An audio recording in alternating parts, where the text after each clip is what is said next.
hotel, we have to provide a rental car and flight. I mean, they book the flights, but everything's included: flight, hotel, rental car for them, and then the 3 days at the high school, full days, and the for two facilitators. So Alvin's picking that tab up this year.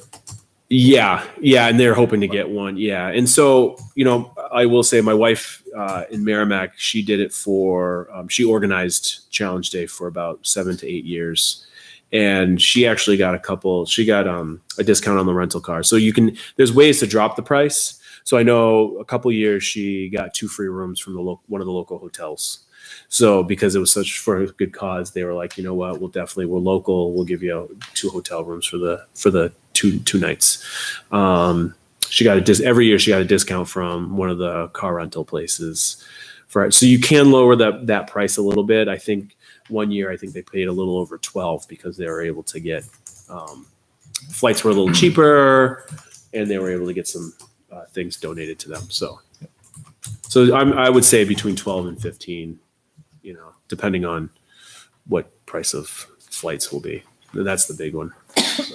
They're really coming from California. So yeah, not all over the country. I think they are now. The two times that I did, both sets were from California. So, but I think they do actually have facilitators, because I think they have over 20 now facilitators that go all over the country.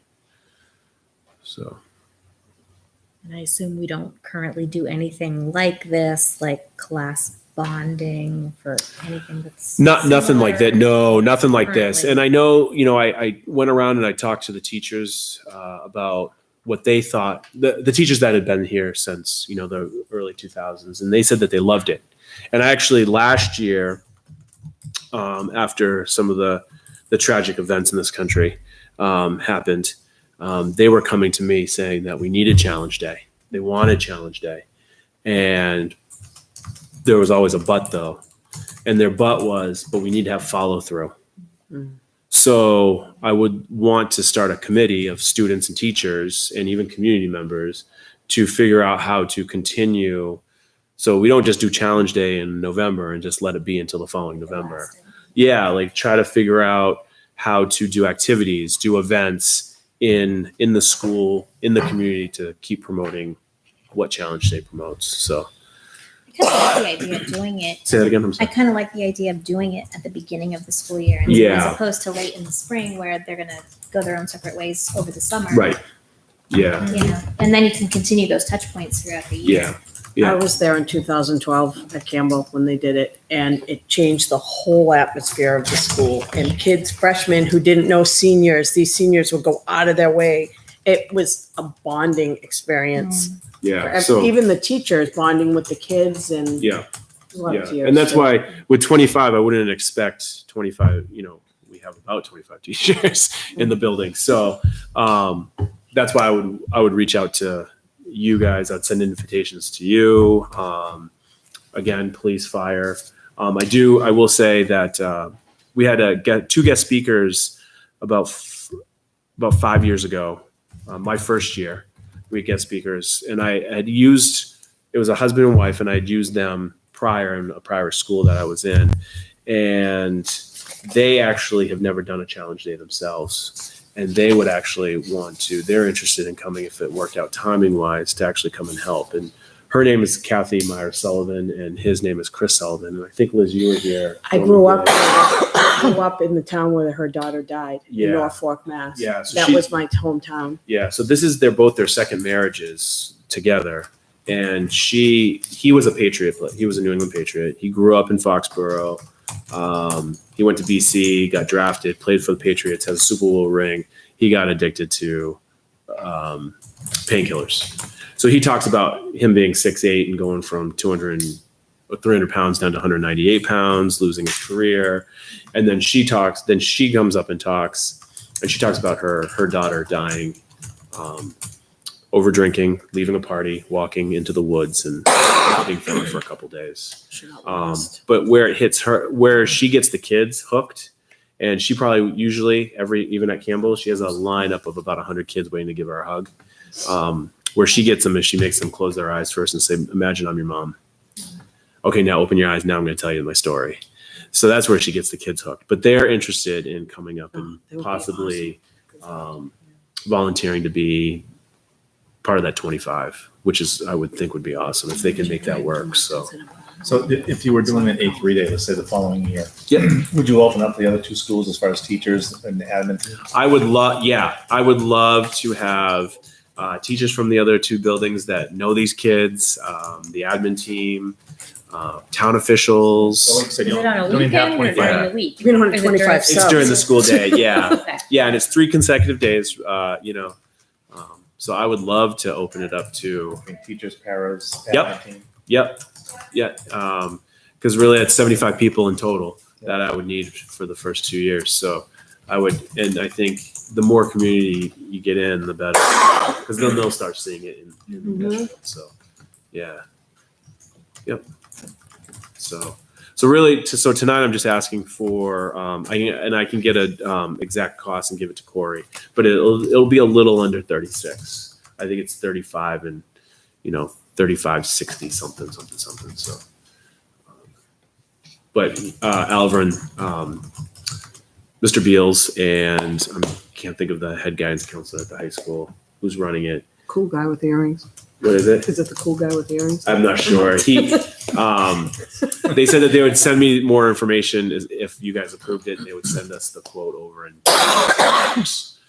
So, but he said it was about 35 something, so a little under 36. And Superintendent, you have knowledge of this program? So we hosted this in Bedford and I participated. It is, he's describing it correctly. It's very moving. It has a dramatic impact. I think it would just be really a good program to bring in, and it would send I think you're spot on with what it would set for a Yeah. tone of the building. Then I suppose we have to turn to Corey and ask, can we find $3,600 in the budget? Absolutely we could. Absolutely we could. Now, are we talking about using the parking? We use the money from the general fund. Okay. Because Whether that comes from the state, or it comes from the parking lot, or it comes from wherever. It's the general fund, right?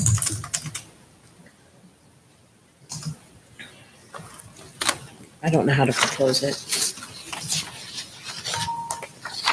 I move to approve and accept Mike's proposal of participating in Challenge Day. Sharing with Alvin, Sharing with Alvin in February. And sending a delegation from Litchfield, or would it be at our house? it would be at our here. house? Yeah, so they would do 2. Yeah, your house. It would be at my house. All right. Wait a minute. So it'd be 2 days in Alvern, and then they would come to Okay. Campbell. Yep. Yeah. And you want to put a dollar amount in? For 36. About 36. Yeah. Pending, because you'll get a quote I'll get the definite. Yeah. Yep. So The up definite number 3600. split in up 3. to 3,600. Yeah. Did you get that, Michelle? Is there a second? I second. Go ahead. Any further discussion? Hearing none, all those in favor signify by saying aye. Aye. Opposed? Abstain.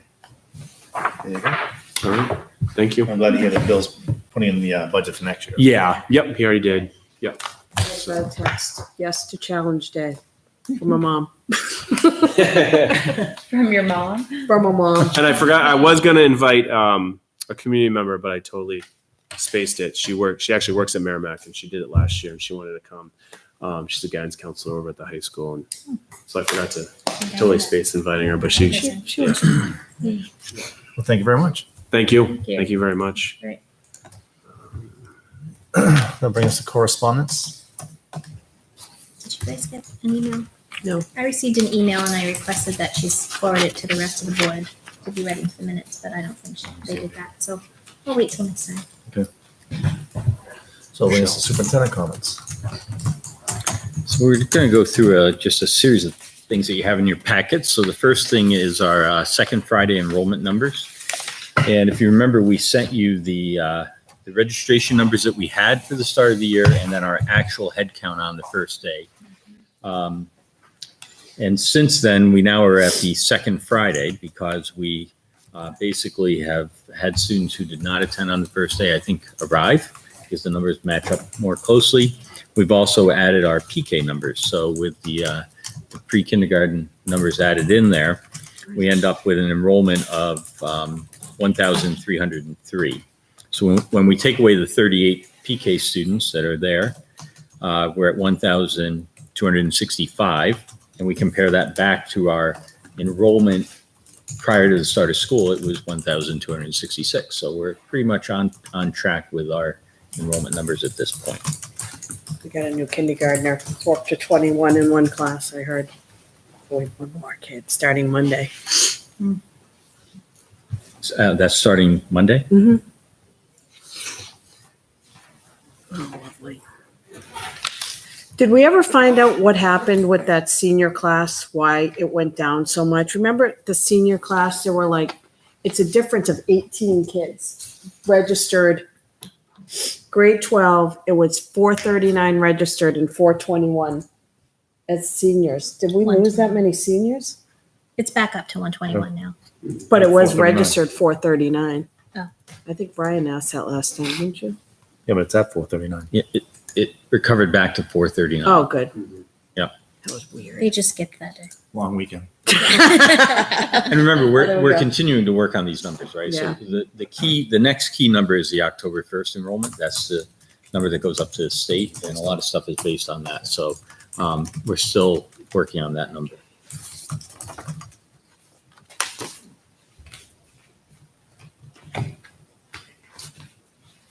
So that is our second Friday enrollment. The next item on the agenda is the resolutions for the School Board Association. So the packet is available to you. And essentially there are kind of some past resolutions that have been adopted, continuing resolutions. It's really for you as board members to look over. It's your association. And I think there are a couple of key trigger dates. So they would like any new resolutions to be proposed, or if you want to take action on something that's here in the packet, that needs to be up to them no later than November 2nd. And so if we back plan from November 2nd, we have 3 meetings left. So we have the October 10th meeting, then we have the budget hearing on the 20th. So you could take action there, and then the regular board meeting on the 24th. So the 24th is sort of the last opportunity for the board to weigh in, if that's something that you want to do. It's up to the board. And just a reminder that the delegate assembly will actually take place at the end of January. So it's a Saturday. Who's attended in the past? I don't know that. Has anybody from the board? So that's something that's available, and I guess the protocol would be to email the board chair if that's something that you're interested in doing, and I'll just ask you to copy Michelle so that we know, because I think ultimately we would do the registration and get everything all set on our end. So if it's something you want to do, there's some trigger dates for you. So the next piece is a comparative group, and this is actually a proposal that I have to share with the board. So here's 2 handouts, and I apologize that you did not get this in advance. We've been working on the list and trying to sort it through, but I want to give you the history of what I'm trying to pull off with this. One of the things I have found very effective in past school districts is being able to make a comparison, like who do we want to be? Who are we comparing to? And then we can sort of say, so what measures are there that are out there so that we can calibrate our results against other places? And when I've asked around trying to figure out, so is there a list? Is there a group that we look to? And I haven't been able to find a really tight established list. There's a list that's been used sort of in one way, another list in another way. And I thought we should maybe try to get this down so that we have a list that we're using each time we're trying to look at comparisons. So, and I have to be honest, my mind on this is really set around test scores. So I'm looking at, we have assessment results that have come out, but who do we want to compare to? You know, it's very easy in the assessment results to compare to state averages because that tends to get reported. I don't think we're an average district. And so I don't think comparing to averages is the right way to proceed. I want to set a benchmark that really says, who do we aspire to be? Who do we want to try to compare to so that we can look forward to that? So I've already shared this with the administrative team, got feedback from them, have adapted it a little bit further since that. So I want to walk you through what I shared with them and where we sort of landed. So if you look all the way to the left, you see the Division III schools. And so I said, well, let me begin with schools that are similar to us in size. And so that's the NHIAA delineation. You know, these are the teams that we play. And so you're talking high schools that are very similar in size to Campbell High School. So that's the first list, everybody in our group. I then looked at it and I, immediately got a little judgmental. And I said, well, some of these schools I don't aspire to be. And I don't think we should compare to them. And others I said, ooh, I think that's a good district for us to think about. And so in looking at the second list, I found some household income data, right? And so, the bottom line is when you look at wealth, it tends to drive educational expectations from families and the ability for families to sort of demand and expect that there will be a good education system for their children. So you'll notice that in the list in the center, so these are the two kind of green columns, Litchfield ranks at 22 in those lists. So that's just a ranking of household income data. And then I looked at the schools that were in the Division III list and said, so who there is sort of similar to us or we would want to aspire to? And you can see that Bow pops out, Hopkinton, Moultonborough, Sunapee, and Guilford. What are the numbers to the right? The numbers are Green. their rankings. So if Their we're rankings based on that household income data. So we ranked, income. Okay. yeah. So it doesn't match the It doesn't, The right. Tara, if you look at the green, that links up to the blue link that's at the top. Oh, So it's okay. kind of that center section. So ignore the yellow section for a minute. Okay. That's another analysis that I'm going to get to. I'm throwing a lot of stuff at you. But in the end, we can sort of boil this all down to where we want to land. But the green actually goes up to that blue link. And if you click that blue link, it would then produce for you Litchfield at 22. Yeah, it won't work. And then the ones that are in green come from that same list. Okay, so Bow is at 13 above us. Hopkinton is at 38 behind us, and so forth. A couple of things that I just want to point out. When I look at that, I also see one-town SAUs or one-town school districts. So, that was another piece that sort of resonated because when you're not just talking about a town or a high school of similar size, but also structurally, you tend to have one elementary, one middle school, all in a district. So that was another factor that I thought played pretty nicely. Underneath that, you have a list that is just in white. So you have Amherst, Wyndham, Hanover, and Pelham. Those were districts that our administrative team said, well, what about these districts? So they may be a little bit larger than us, or for some reason, they're not in the Division III list, but they were places that people have tended to look to when you do that comparison. The next list is really the bordering towns. So I said, all right, who touches Litchfield in terms of towns around us or close to around us? We have a river that we have to reckon with. So, and so Londonderry, Merrimack, Hudson, Nashua, and Manchester, you can see them listed out. I added Bedford in because they're probably just off the very tip in terms of being right there. And it's a district I'm familiar with, so it was another reason. Although, it is the one town, one district town, but much larger than we are. Yeah. So that's sort of what you see there. And green was me saying, I like these, just to give you a sense of why are they in green? Because I thought, with all due respect to Nashua and Manchester, I think they're very dissimilar to us, and trying to size-wise and just the struggles that they have with the population in the two towns or two cities, I did not include them in my sort of initial cut list. And I'm going to bring you over to the yellow list. So here's another list. This is an updated list. So it's the 2017 household income sorted by town. I'm fairly certain that it's the same listing, just more updated numbers. And you can see that people shift around. So here, Litchfield went from 22, spot number 22, up to spot number 16. So there are some shifts that take place there when you are looking at the various towns. Bedford maintained the number 1 status and so forth with that list. So what am I asking the board? I really would just like some bearing on, these are the towns that we like.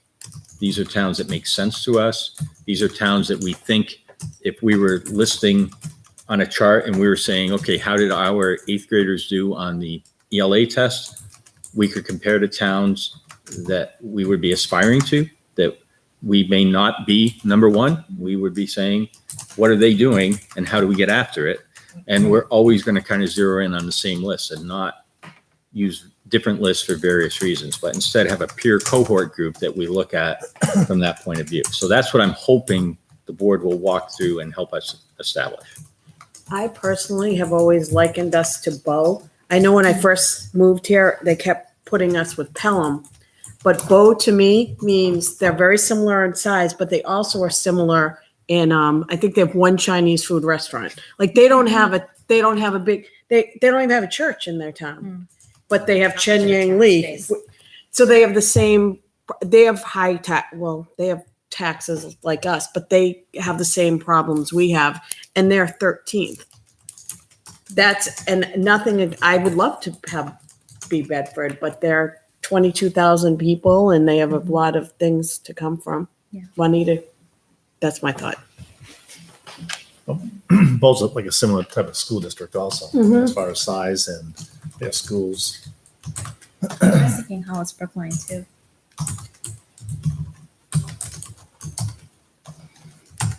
When we talk about Hollis Brookline, so it gets a little tricky because you have 2 towns that have independent K-8 schools, I believe. Right. And then they combine into the combined cooperative. Yeah. And so I know that when in Bedford, we paid close attention, and the 2 elementaries are not completely comparable. So one of the elementaries performs differently than the other, and so everything ended up being a slash in the column. It was this to this, depending on which one, and then they fed up into the high school where you had one number. Doesn't mean that you can't do it, but it is just one more factor in terms of putting it in there. And I know a lot of times when we talk about comparisons of different listings we've looked at, I know we've always talked about Bedford, we've always talked about Londonderry. We've always talked about Wyndham, as far as, similarities to our school district. Mike Guilford is a 2-town district for the high school. Because of Gilmington. So they come from a K-8 on the Gilmington side and then an elementary on the Guilford side. I forgot about Gilmington. Sorry. Sunapee. How many schools are you looking for as far as when you're doing comparisons or? I'm thinking an 8 to 10 would be a reasonable number to wrap our head around. But I want to make sure that it's a good 8 to 10, not a town in there that we just know we're going to do better than all the time, right? So Right. that's not the point of doing this. But we want schools that have their own high school, towns that have their own high schools would be easier to compare rather than a K through 12 system by themselves. Bow compared to Hollis. So again, the Hollis Brookline is the Yeah, because it's elementaries combined. and you have different districts and you have different Yeah. towns with Yeah, different because personalities. Hollis has very similar population to us, but they share a high school. Are there any other factors that would help narrow this down? One thing I'm thinking of is like, would graduation rate be another factor that would help call down the list? Because I think we have like 12 or something right now. 11. Are you looking at I don't know what schools the that are factors similar are. to us, also what the lessons are as far as them educating? That's what you're looking for, Yeah. right? So if we start with an educational outcome as a selection tool, I just worry that we're just selecting people that are similar to us, right? Instead, I'm trying to stay away from the educational outcomes initially to say, these are places that we aspire to be. These are places that are similar to us that we should be competitive with, not just on the soccer field, but test scores and so forth. I wonder if Guilford, I mean, working there, I don't know if Guilford would Let's equate well. I mean, it's as different, you know, they've got the retail, the lakefront, it's such a different, you know, socioeconomic, it's like this weekend in the middle. I don't know if that's the best of the bunch as far as comparing to us. Similar size. Like I said, I'd look at Amherst and Wyndham also. Wilton Borough probably is more similar to us than dissimilar because they don't have a whole lot of retail businesses, more than us, but Did Pelham play into it at all? Did I miss it? Did Pelham play into it at all, Mike?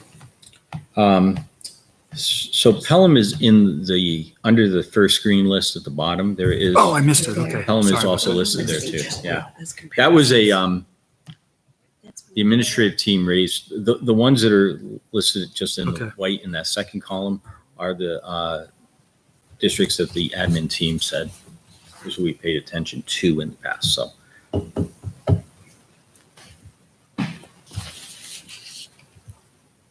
How about Kearsarge? That's a regional school, isn't it? So it's one district, but it covers 7 towns, and they're pretty widespread and very different towns that feed into Kearsarge. So similar size, good high school, good performance, but really I don't know how many miles it is from one edge to the other, but it's way more than 7 or 3. Or Newport? Newport's another possibility. I'm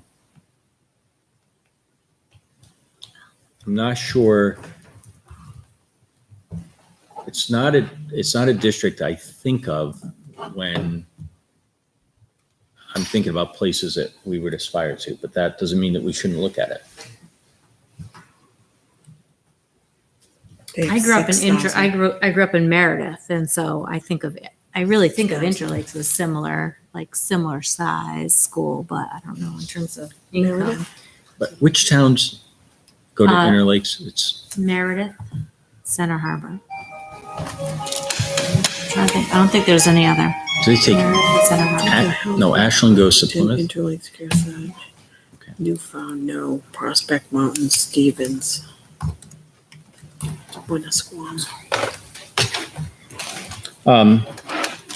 Is the board generally receptive to the idea? I mean, if we come back with a list and then start to do that comparison, because I've talked to Mary at Great length idea. that Yes. if we're going to start making sense out of this data, we should be comparing it. And I just hope the board understands that, you know, it's an initial look at it. And anytime you bring 1 year's worth of data, you know, that's what it is. But it'll give us something and somewhere to head too. So. I think it makes sense to, when we do start comparing ourselves. I mean, we've had like many lists before in the past that, you know, we try to make comparisons as far as pay scale or you know, student count, that type of, whatever it is. And the list is like, you look at the list of schools and it just doesn't like really match up to like what we should be matching up to. So the process of what you're doing right now makes a lot of sense, that you have a grouping of schools that fall into almost like the same type of categories where we're at. And then you can make some comparisons. Sandwich is the other town that goes to Meredith, to Interlakes. No. I do like the idea. I like some of the schools the staff came up with also because it's more bedroom communities, whereas you know, it's a different demographic in the Lake region, what people are doing. So it does fit in with the Pelhams, the Wyndhams, the Amhersts. Some people would be like that also. A little bit, yeah. So I think the next step, we have an admin team meeting next Wednesday, I believe. So let me take the board feedback there, and we'll just decide on a list. We'll have it, and that'll be the list that we'll start to crunch numbers around, setting spreadsheets up. Mary can start to take a look at the results. We have our results from last year. The others will start to come out now, so we'll have access to them. So. That's helpful. Thank you for this. Great idea.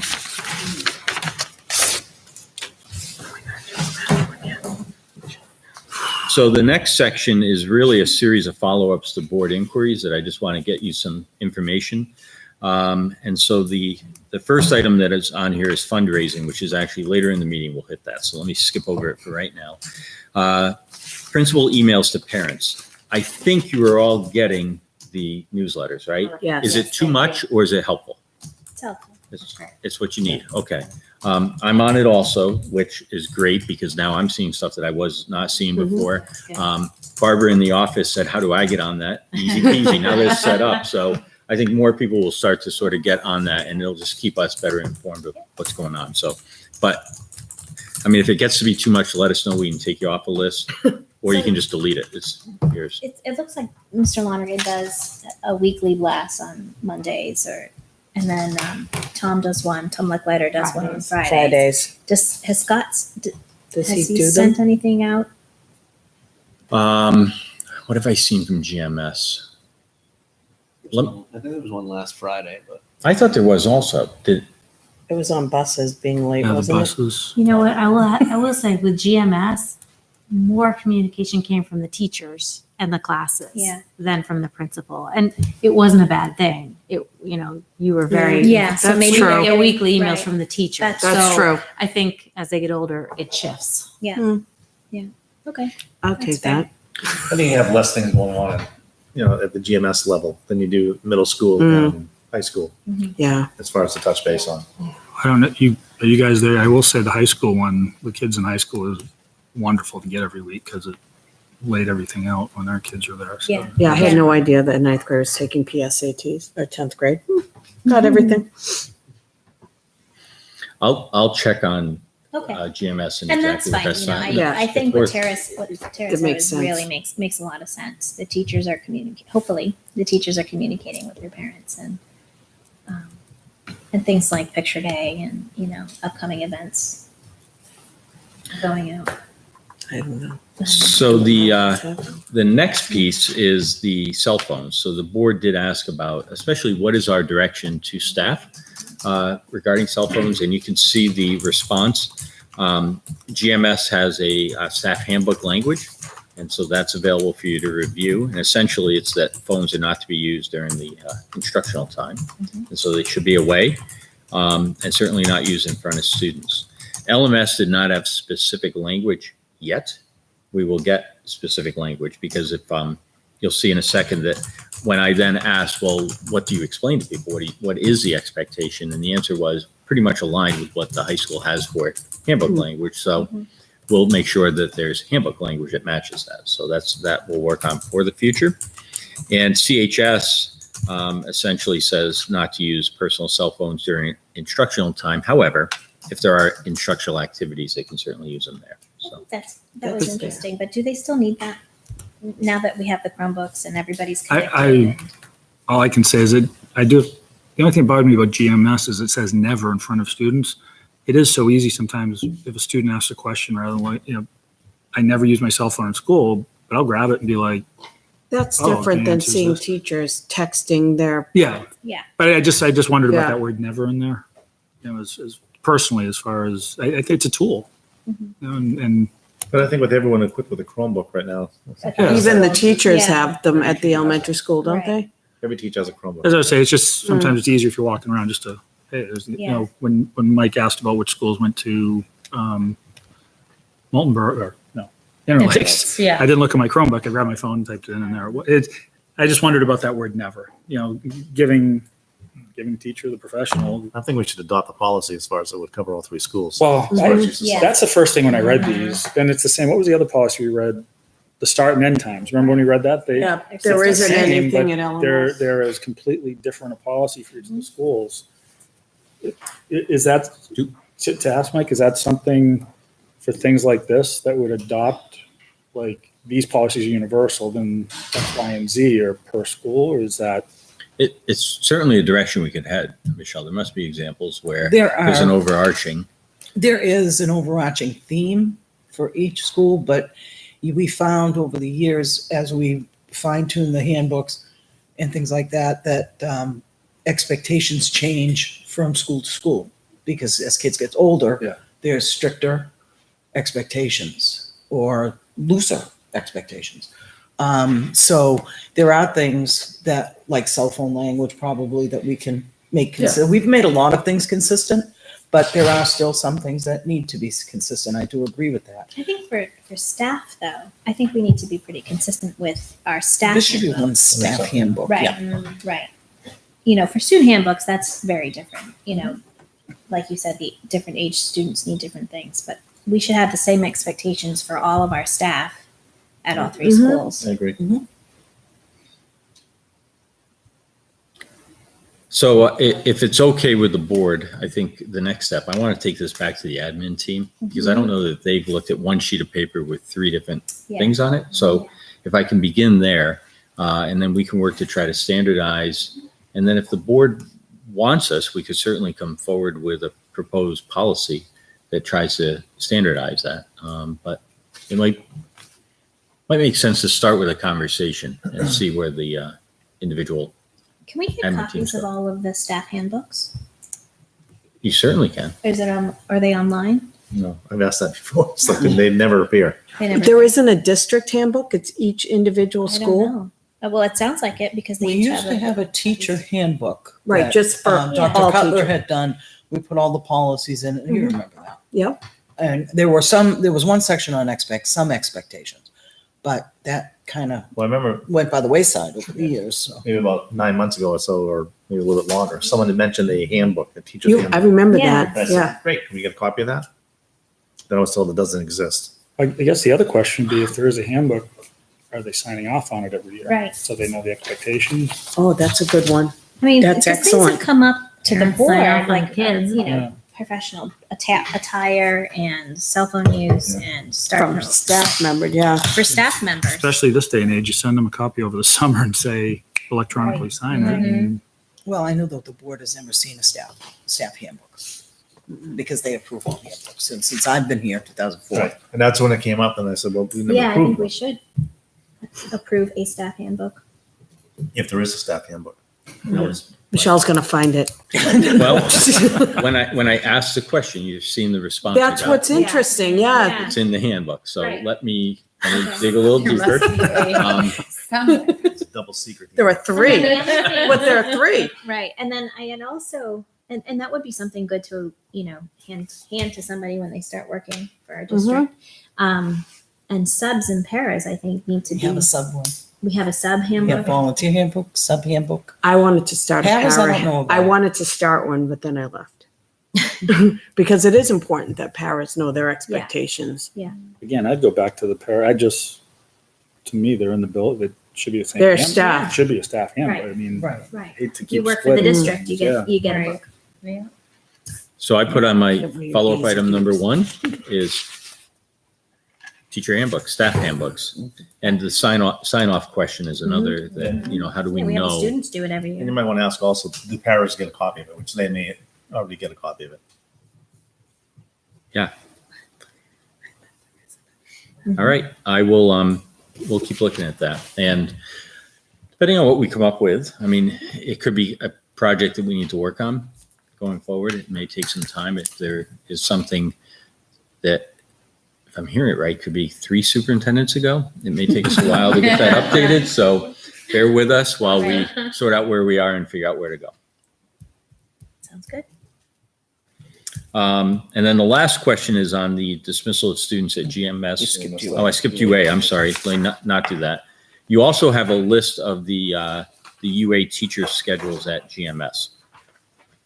And honestly, I've been sorting through trying to figure out the various pages because they don't change all that much, but they're a little bit different each page, and I'm not quite sure what the differences are between them. There was So- 5 minutes, I noticed in the last one, so it went to 2:35, but I believe the teachers rejected that. I The only have last one page. updated one we got, the last email we got had a change, or I saw something. It's 5 minutes here and there.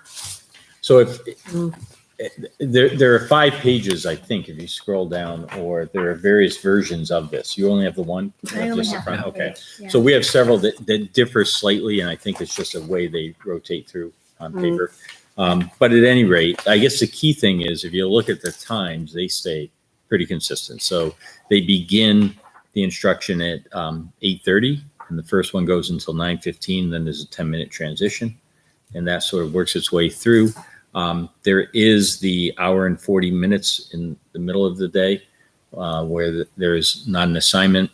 I have to go back and match that up to planning language, lunch language, and see if there is some unallocated time that we have in there. Although, and then have a conversation with the principal to see, is there some other expectation that is not reflected on the schedule? So we just want to make sure we know exactly what we're dealing with. But these are the numbers, and you can see it then picks up with, I think there's one more assignment after lunch or after that time period. It really is lunch because it's the student lunch also, right? No, 2 more. I'm sorry. There are 2 after that period. And then it ends at 2:30. So when I do the math of 8:30 to 2:30, Plus a 45-minute break, plus the hour and 45 minutes, 4 days a week. And one day they don't get a break at all, an extra prep period. On day B, C, D, and E, they also have an additional free period. Like if you look at day B, 10:20 to 11:05. Day C, 11:20 to 11:05. oh, the blank cell. Yeah, those are Because they don't prep have a- periods. Right. Yeah. Yes, that is right. So there But is one day that, they don't get a prep period. that missing section. So that, No, just, they get a prep period every day because they have that hour and 40 Oh, minutes in okay. the middle of the day. and the school day there starts at 8:20 and goes until 2:50 if I have the right times on it. So Well, that's where I'm a little bit confused because dropping off in the It's morning is at 8. It's 8:10 to 8:20. Right. So kids are entering the building at 8:10. Yeah, and that's what I mentioned the other day to him. Right. There's no way you start at 8:20 when you drop off to 8:20. Right. The last kid is always drop off at 8:20. Right. Because it's, yeah. Well, But I that's feel what like- I had garnered from the office was Right. 8:20 was the start of the day, and then I know Mr. they Burke start- mentioned to me that 8:25 was when they start classes. start class. But- Yeah. I was a teacher. I was in my classroom or in the hallway outside my classroom when my kids came in to start their day. I mean, you have to supervise those kids. You're not in the break room That's right. until 8:20. And if you do the 8:20 to 2:50, you're at a 6.5 hour a day. Mhm. But one. the contract has them there for 7.25. So there's another 45 minutes, right, to Right. account, Right. which is that being there early, staying after, et cetera. So we've Yeah. got some work to do relative to the overall day, and then especially the UA teachers in terms of what that work day looks like. Yeah. But I wanted to share it with the board or get any other feedback or things you want to point out. Well, can you ask for clarification on something else then? If we're looking at this time frame and there's like a 10-minute pass-through time, sometimes it's 15 minutes. What do they calculate as far as hours for their day? Instructional hours, you mean? Yeah. Um, I mean, we base GMS, we say that GMS has plenty of time to go the hours. But if instructional time is, you're losing 10 minutes here, 10 minutes here, 10 minutes here, 15 minutes here. That's a lot of pass-through time. And I just worry too about the equity of that. If we have teachers in front of students for 6 I know it takes a little bit longer for, the younger kids for a pass-through, Oh, absolutely. but do they need 15 minutes? Teachers don't get 15 minutes between English and math and science and social studies. LMS, the Yeah. specialists do morning duty. You will never see a teacher at LMS out there waiting. They are in their classrooms for safety reasons. And they don't do dismissal either.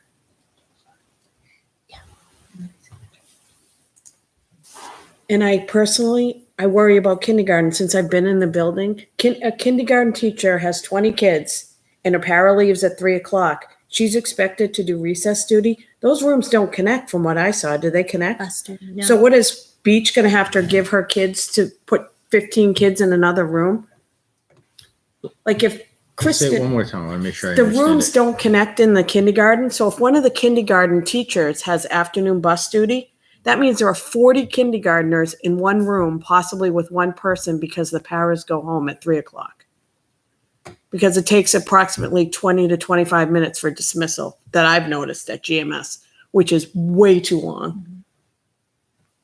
I don't know. You have a child. I hear more parents pick their kids up because it's easier to pick them up than have my kids, my neighborhood don't get home till 3:45. Well, and I think it goes for, the early dismissal kids are let out at 2:50 when the bell rings. And then teachers stay in their classroom with the other kids. Where was I going with this? If a teacher has bus duty in the afternoon, they have to pack up their students in their class and leave them under the supervision of another teacher. A lot of times they'll leave them in their class and the teacher will just be in between the door Right. on both But they have to classes. pack up their class early to get them ready, But kindergarten teachers can't stand in between doors because they're not connected. Not that that's a bad thing, but those are one kid's crying in the corner. This one's half asleep. That one misses her mummy. I just think kindergarten teachers need a break for afternoon bus duty at least. I worry about that. Yeah. But I remember when my kids were there, why are they waiting? And maybe Mr. Thompson they would let the walkers or the pickups go. And then they'd all be in the cafeteria. They would start loading the buses. This is what they did when our kids were there. And then when all of the kids were signed off in the pickup room, they'd say bus is free to go. But now we're doing it, all the pickup kids and all the kids are waiting in their room for 15 to 20 minutes. Right. And then the kids get dismissed for the buses. I don't know. I must have missed something along the It is taking a lot longer now. in buses. Zoe had a problem with her bus this week, didn't she? Or last week, bus one? Yeah, I already explained that Yeah. before. They forgot to come to LMS. Oh. So rather than the bus driver saying that, she was at GMS.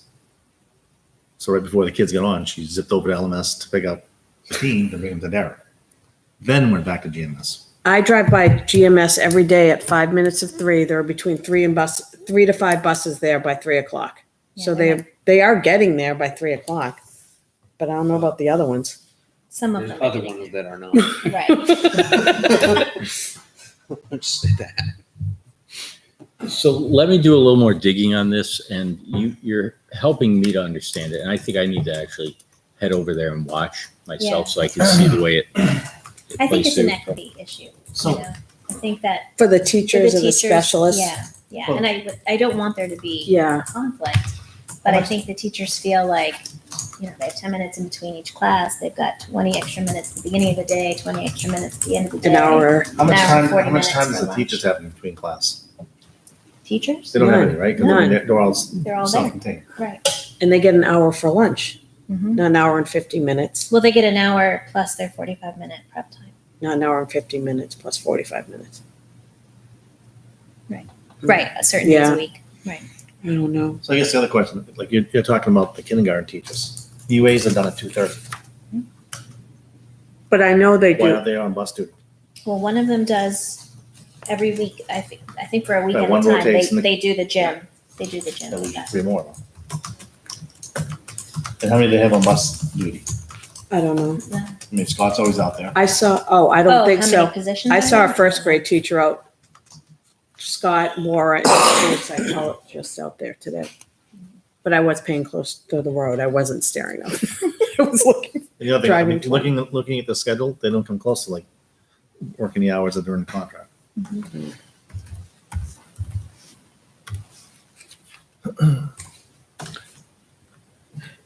We'll keep at it.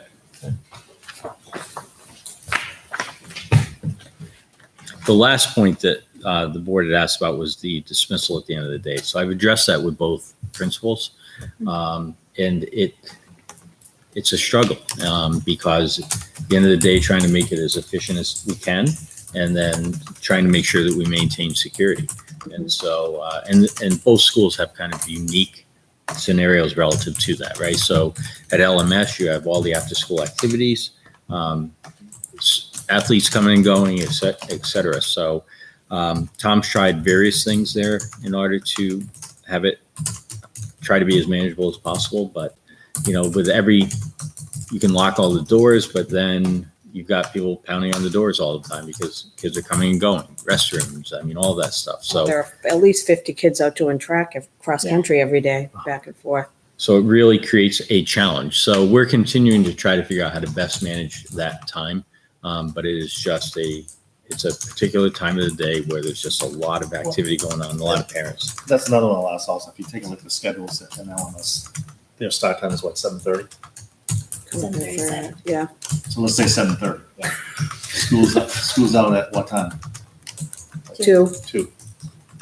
So if the teachers are working 7:30 to 2:30, right, that's 7 hours.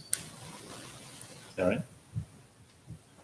So an easy solution, I've said it before, why there's not a teacher at that door until 2:30?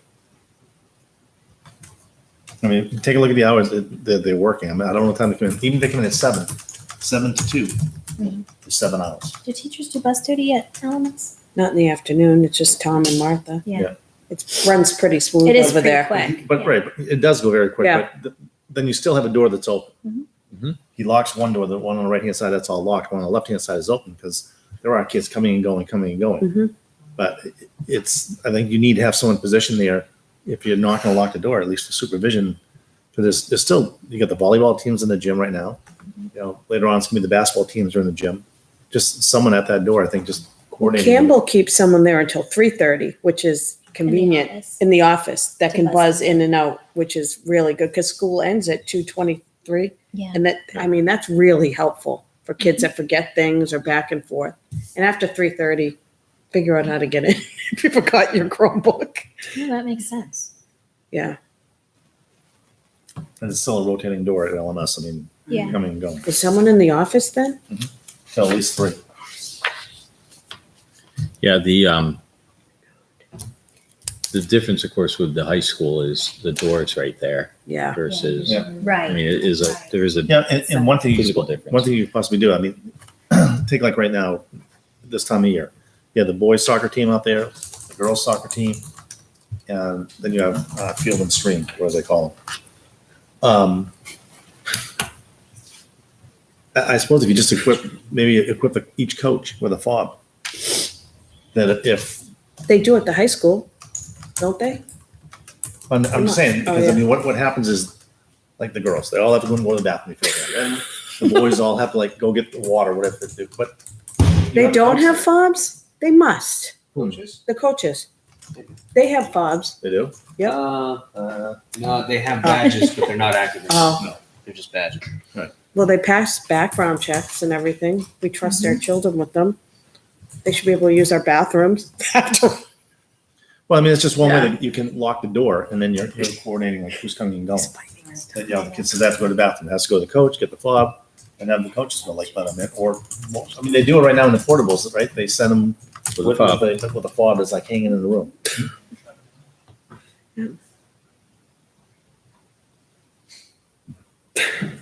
You guys talk so soft, I can't even see whisper there.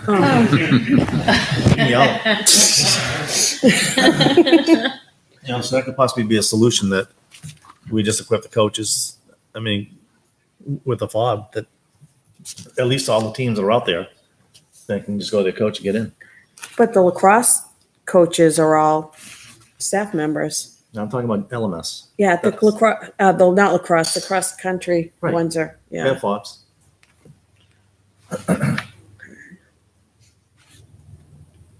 Do you have something to say, Corey?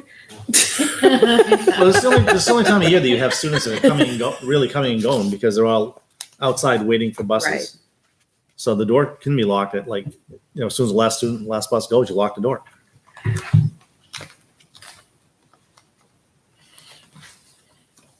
not gonna say it. Do you own it? Huh? You can find out from LMS if that's, No, I'm just, I think we've tried. And there's been challenges. There's always a reason why we can't lock it. It's always come up. And we've tried repeatedly to lock that door at the end of the day. Yeah. We haven't found a good solution. I think I just found it. He's getting no clue. Well, so I have on my There's follow-up. superhero day at the high I really school. want to talk to the principal because I don't know everything that's been tried in the past. So let's see if we can find a simple solution to it. But in the meantime, just be aware that we're paying attention to that time after school because there's a lot going on. Yeah. So that is the end of my follow-up pieces. So I think I hit them all. That'll bring us to community forum. And we have nobody from the community here. So I guess we're all set. Unless you guys have anything over there in the Hey, corner you Mr. want to add. All set? How's the training going? All right, brings us to school board comments. I thought the open house at Campbell High School was excellent.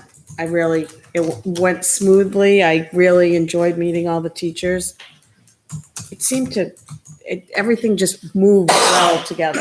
It did, except that Spanish room. I'm going to tell, the Spanish room across from band. Nobody can ever find, did you find the Spanish It room? took me a while. The Spanish room across from band. I need Down a that map. hallway? Yes. Yeah.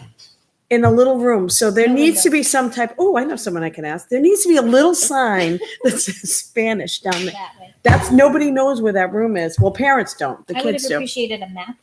It's cool. Maybe they can hang out the Spanish flag. A map, just where the classes are, because I ended up, Nate Cooper switched rooms. Yes. So that was the only classroom that I knew where it was, and I went up and. He teaches on the other side in the morning. He was all on the Yeah. other side, the entire opposite end of the building. But it was good. I learned a lot. Yeah. Awesome. I just wanted to say thank you to Mrs. Sidlow and all the teachers for taking our sixth graders to Nature's Classroom this week. I've seen, the pictures are terrific for the parents and they look like they're having a great time, even though I'm sure they were soaked yesterday.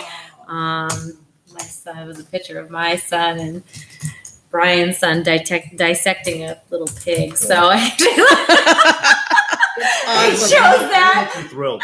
No, they did not look. They signed up But for it, I I think bet. that's a fabulous thing to That's offer, awesome. especially at the beginning of the year to help bond the class together and just what a phenomenal trip that they're able to take because of the teachers and parents who volunteer. And I think it's It's terrific. awesome. They didn't get bugs. And I know from those who've already had children go through that, I mean, they come back and it's just quite the experience. Wow. Mm-hmm. Brand new people. Except For a day. Michael. Huh? For a For day. a day. I have just a couple of things. One, in case anyone hasn't noticed that at the CHS, what do you call it, press box, they put the bricks down the other day. And actually it looks like they're ready to put sod down this evening after the game. Around the bricks. It's all gonna be new grass right now. So they've done a really nice job. It is They stunning. just keep working on it. It really is gorgeous. All community effort. Not one tax dollar went towards that. Yeah. Which is awesome. We have homecoming this weekend at the high school. Unfortunately, I just heard the news that the boys will not be playing soccer because they don't have a bus. Laconia couldn't bus their kids down on Friday night. Change it. That stinks. It'll be Thursday. Is that what I heard? Yeah. And the only other thing I had, and I know that Corey's going to touch on it later on, and I'm sure Dr. Jetty will also, but we just finished Alice training last week. And I got to say, it's quite eye-opening. Very, very eye-opening as far as just what we do now and what your options are. So, the second killed like in the first 3 seconds. Just told me to stop moving. I said, "Why?" But it was, I think, extremely beneficial to a lot of people. So, It's eye-opening. all right. Does anyone have anything else?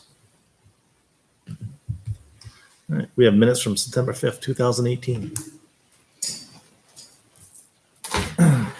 There's a motion to accept the minutes. I'll make a motion to accept the minutes from September 5th, 2018.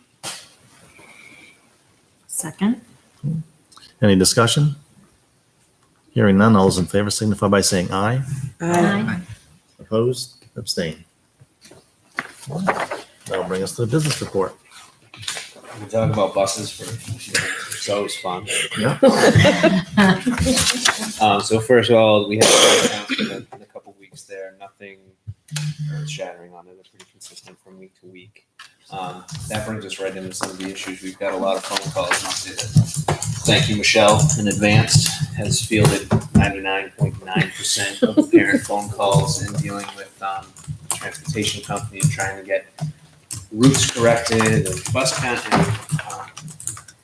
and get information from the bus company. Some of the main things that come from parents is, additional stops. The stop was here last year. The bus has more kids on it than like some overcrowding issues. So one thing that I learned today, which I did not know, was that just because the side of the bus says 77 on it, 77 is if you got 3 kids wide in each seat. And with middle school kids, that's not going to work. So Their backpacks are a person. Well, they have their Yeah. backpacks, sports gear, what is it? instrument, Mhm. euphonium. It's funny, the bus company had told us though, last year, or the year before, when we were talking about bus counts and concerns of large bus counts, that the buses are rated for 77 students. Mhm. And that was our argument, that that's fine if they're all, first through fourth grade, but after that, Yeah. it's trouble. So I think something that's a little bit different about First Student now is that the manager in charge that comes and speaks with us, Sean, he's like, I didn't even realize that. And he was talking to me today, and he's running the company. Yep. So he learns that from the side while he's running that location. So he's learning, he came from a different industry, and now he's working on buses. So he's learning that thing too. So he's open and honest about that. Going forward, Michelle again has done a great deal of work with the routes, working with parents, identifying all the issues that have come forward, and is working on a plan. We've both been working on a plan to try and alleviate some of these things, hopefully for implementation by the 2nd week of October, to try and alleviate some of the problems. And hopefully, I know there's been one bus in particular that seems to be habitually late. And we're And what bus is that? 7. Is that your kid's bus? Common So- for district personnel to take the responsibility of the planning the bus routes and this kind of stuff. Because I think, did I hear that First Student or the previous bus company did do it? And There was a you haven't been person. doing it the whole time, right? Well, there was a person that used to work there that used to do the routes because she lived in town. She used to drive the buses and she really knew where the kids, she knew everybody. So Yeah. it was easy for her. Well, not easy, but easier because she already knew them. And they didn't change much from year to year. This year, it wasn't conducive to keep Campbell High School, all seven buses for Campbell High School when you only had maybe 60 kids that were being transported. So I thought, when I talked to Corey and we sat down with First Student, we thought we could, condense the runs so that we would be able to get some of the larger runs or further runs out for the middle school off to an earlier start and get them there on time. So there were some changes and Change, people okay. probably weren't happy with their stops being changed. Where's bus 7 late? Where's bus It's 7? late. I think it's the length of route on LMS, and it's late getting to CHS, and then it just falls it's like almost. But it starts at LMS that, Bus 7 is the north end of town. It's been changed now. It will be changed. I shouldn't even say that. People are going to be calling me tomorrow. It is currently the Robin Ave, Garden Drive, Century, those streets over there. Is that my kid's bus? I don't even know. Your bus is, Just 3. Oh, 3, they, Middle I think, I yeah. don't know. So we are, It used to be that. I'm way. currently trying to alleviate the numbers on bus 1 and bus 7. They're both pretty equal. is it late going to GMS? Yeah, because it's late, been 10 to 15 minutes late getting to the high school, and then In the afternoon. in the afternoon. And the mornings haven't been a problem. So how about if you, at least the CHS part, you take some of the kids are on bus 7 and put them in the Volkswagen is driving bus 5. You get 3 kids on bus 5. I mean, it's ridiculous. I think Michelle's we- worked on. Where I alleviated that on Campbell, where I had the bus drivers keep track of the kids that get on and off at every stop.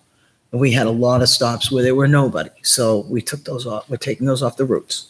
And But we're condensing the buses down to 4 for CHS. So I'm not saying condensement to 4 because we're still going to pay the same price. They're not going to give us any type. No, but we'll be able to split more at kids on LMS. LMS buses and, Yeah, 'cause you can do the same thing with CHS. I mean, like I said, you have 30 kids on bus 7 at CHS, 3 on bus 5, and 9 on bus 4. well, there won't be the second week of October. They'll be pretty equal by then. And they all get to Campbell at 7 a.m. in the morning.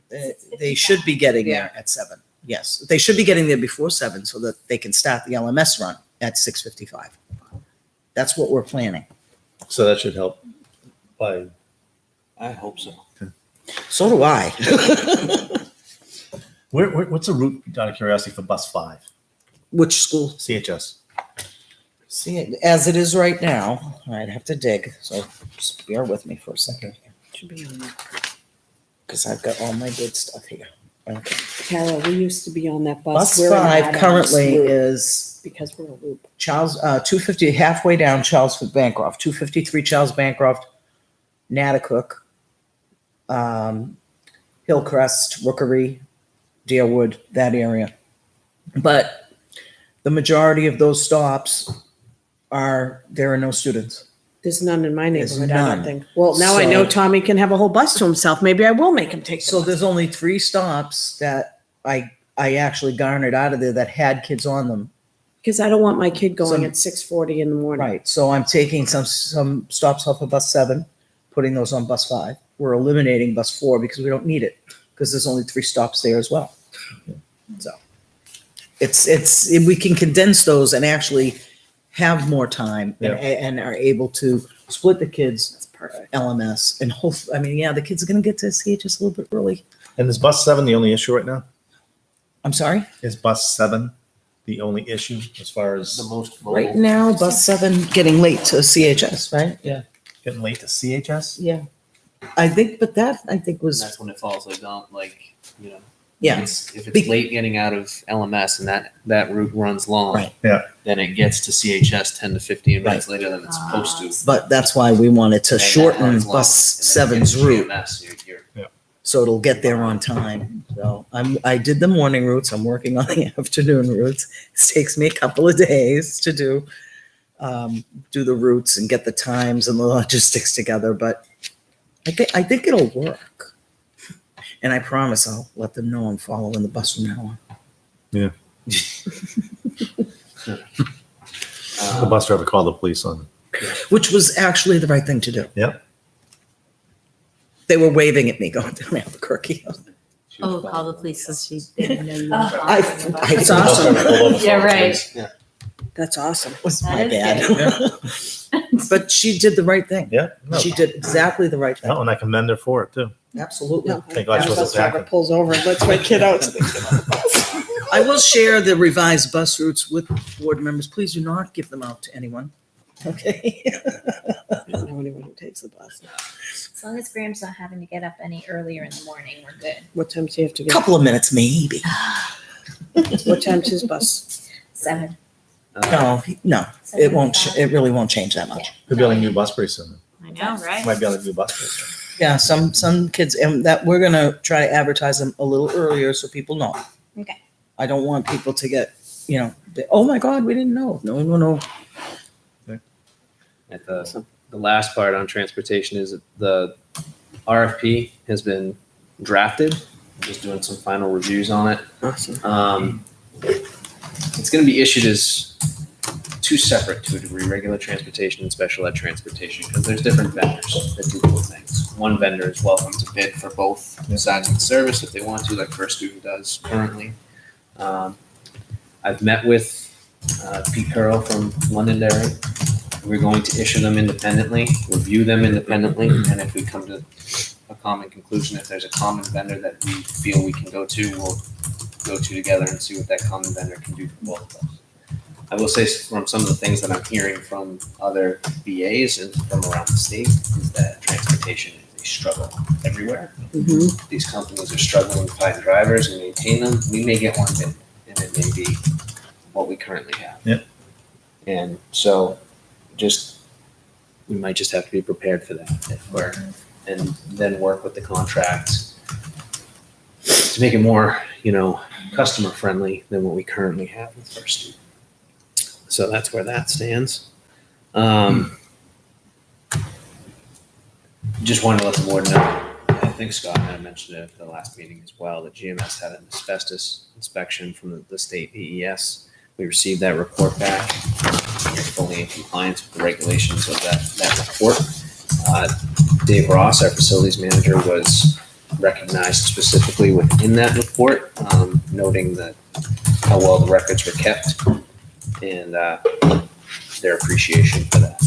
I want to note that I have heard, like just being at soccer fields in town, that the asbestos problem at GMS. I do want to say publicly that the GMS that is the asbestos that is still in existence in GMS is encapsulated. There's no threat to any students. And when we do mitigations each summer, which Dave tries to plan to do in sections, they're highly qualified vendors. Experts come in and they take great care to make sure that it's removed and taken out of there very responsibly. So there's no immediate danger to anybody. So I just because being local and hearing things out in the soccer field about the condition of that building, that's, if it's a concern, I just kind of want to put it out there that it shouldn't be. How many more summers? I think Dave's, from what, I think there's 3. We're looking at 3 summers, and there's one, the major one would be the gym. So there's a couple hallways left there'll be one this summer, one next summer, and then we have to start looking for gym. The gym would be the most expensive. And we couldn't just do it all in 1 year and be done with it. We could, but you're probably looking $75,000 to $100,000 where he's doing this in pieces that are a little more manageable. Something we'd definitely be willing to look at in terms of. I'm just wondering if it's a bigger job, maybe you get a better rate. And at the same time, every year costs go up. And if we're down to 3 rooms, maybe, put it out there in a warrant article to remove asbestos. I would think that. It's definitely possible. I think Just a the thought. major. I know he's done a good job as far as, Yeah. all right, we'll do this room, do this room. Yeah. You want to just get it done, be done with it. Is this just hallways or are classrooms involved? There hasn't been, there's some classrooms that have to be tested to be fully cleared. Okay. And other than that, it's the gym and hallways. So, and the gym being the biggest part because they put the current flooring over the tile. So the entire tile has to come out. The hallways, it's a case of, it's the mastic or the glue that's in the floor. So it's a little, the remediation process is a little easier in those areas than it's going to be in the gym. And if we redo the gym, we should find a wood grain type of tile to put down, make it look like a gym. Yeah. I agree. You want parquet? What's that? You want parquet? Sure, why not? Moving on to some project updates. Kindergarten, financially, we're coming up on the end of doing the final accounting and everything. We did have a building inspector come in to do an independent inspection.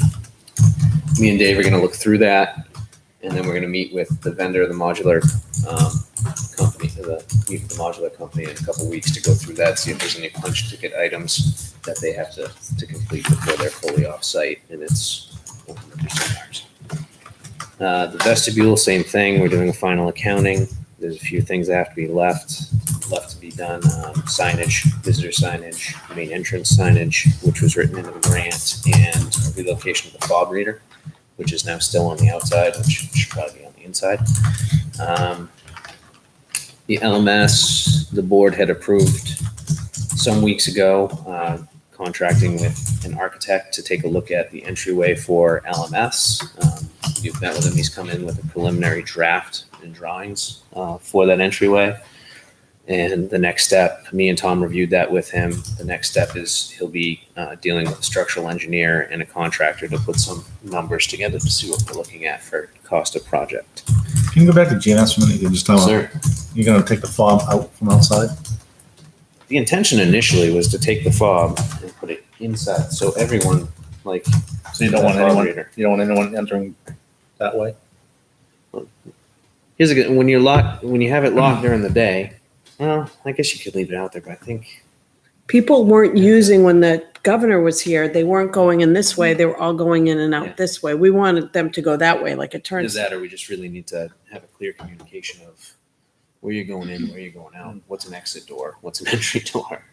So, I mean, yeah, teachers going in and out, bringing the kids in and out, that's acceptable. That's what I'm Yeah. thinking. I mean, the kindergartners are constantly coming in and out, and it would just be easy for them to go through that one door rather than going through and then coming around. I think the other issue we have is that you have two buzzers. You have a buzzer on that, still on that outside Yeah. door.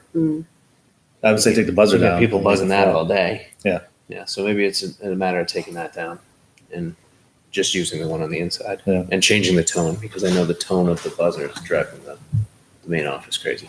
But Should be a nursery rhyme. huh?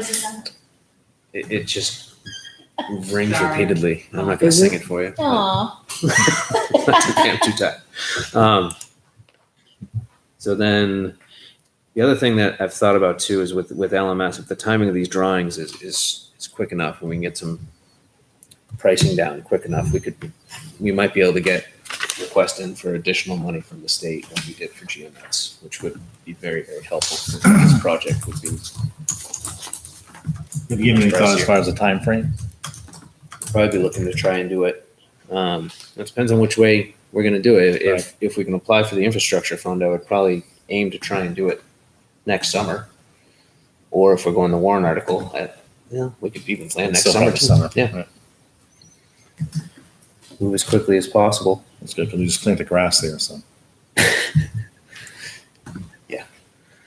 It's gonna be nice and pretty now. Yeah, right. Anyway, so I think they'll clean that up. the other project, the ventilation system that was going into the wood shop, is being programmed tomorrow, so that'll be up and running. That was done through FY18 year-end fund balance projects. So that should be all set tomorrow. Alice training, like Brian said, was just an eye-opening and informative experience, and I think we've started to meet with the admin team to see what the next steps are with the staff, and how do we reach out to the community, and how do we reach out to the students as well. You all right, Liz? Turn the heat on. Freezing. So financially, this so for the October 24th meeting, I'll have a first set of year-to-date financials. Haven't really had a chance to get that together quite yet. Way too early to project any type of fund balance stuff for the end of the year, but I'll give an indication of where we stand right now. I spent most of this week locked in my office putting some of the budget stuff together, so we're really plugging along on that. We'll be ready over the next couple of weeks for the work session on the 20th. And then just to bring you up to date on some donations that the schools have received, all below $5,000. An audiometer was donated to LMS. GMS received school supplies from 3M. And there was a manufacturing company in Merrimack that donated a pallet full of masking tape to be allocated to the 3 schools. That's awesome. So, Nice. They can't Those use are it the on the things walls. what's that? GMS, they're not allowed to tape anything on the walls or the doors. Why? Paint. And then lastly, the community member, Doug Adams, who had donated a shed from Reed's Ferry that has been Awesome. put on the LMS property, is there and completed. It was put up yesterday. That's it for me. Are we having trouble getting buses for after-school items? I thought I read a news story about that or saw a news, not in Litchfield, but is that There affecting was us as well? There was a district that the bus company essentially told them that we will get you to and from school, but there will be no after-school transportation provided. They don't have the drivers. So They told Ari in Guilford 2 buses a day for stores. That's it. Period. There's trouble everywhere. Can't be Yeah. bus- definite struggles. Should we send Reed's Ferry? Isn't that 2 sheds now they've donated? I don't want to be cheesy. Should send them some like appreciation they could hang on the wall or something from the school. This was a community member Oh, who okay. donated it. Yeah. He works with the recycling club down at LMS. Do we send a letter or anything just saying thank you from the schools or from the kids or from the? Absolutely. I'm just wondering, it'd be nice to.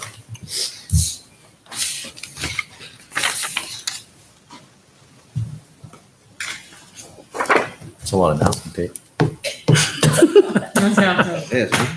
Mhm.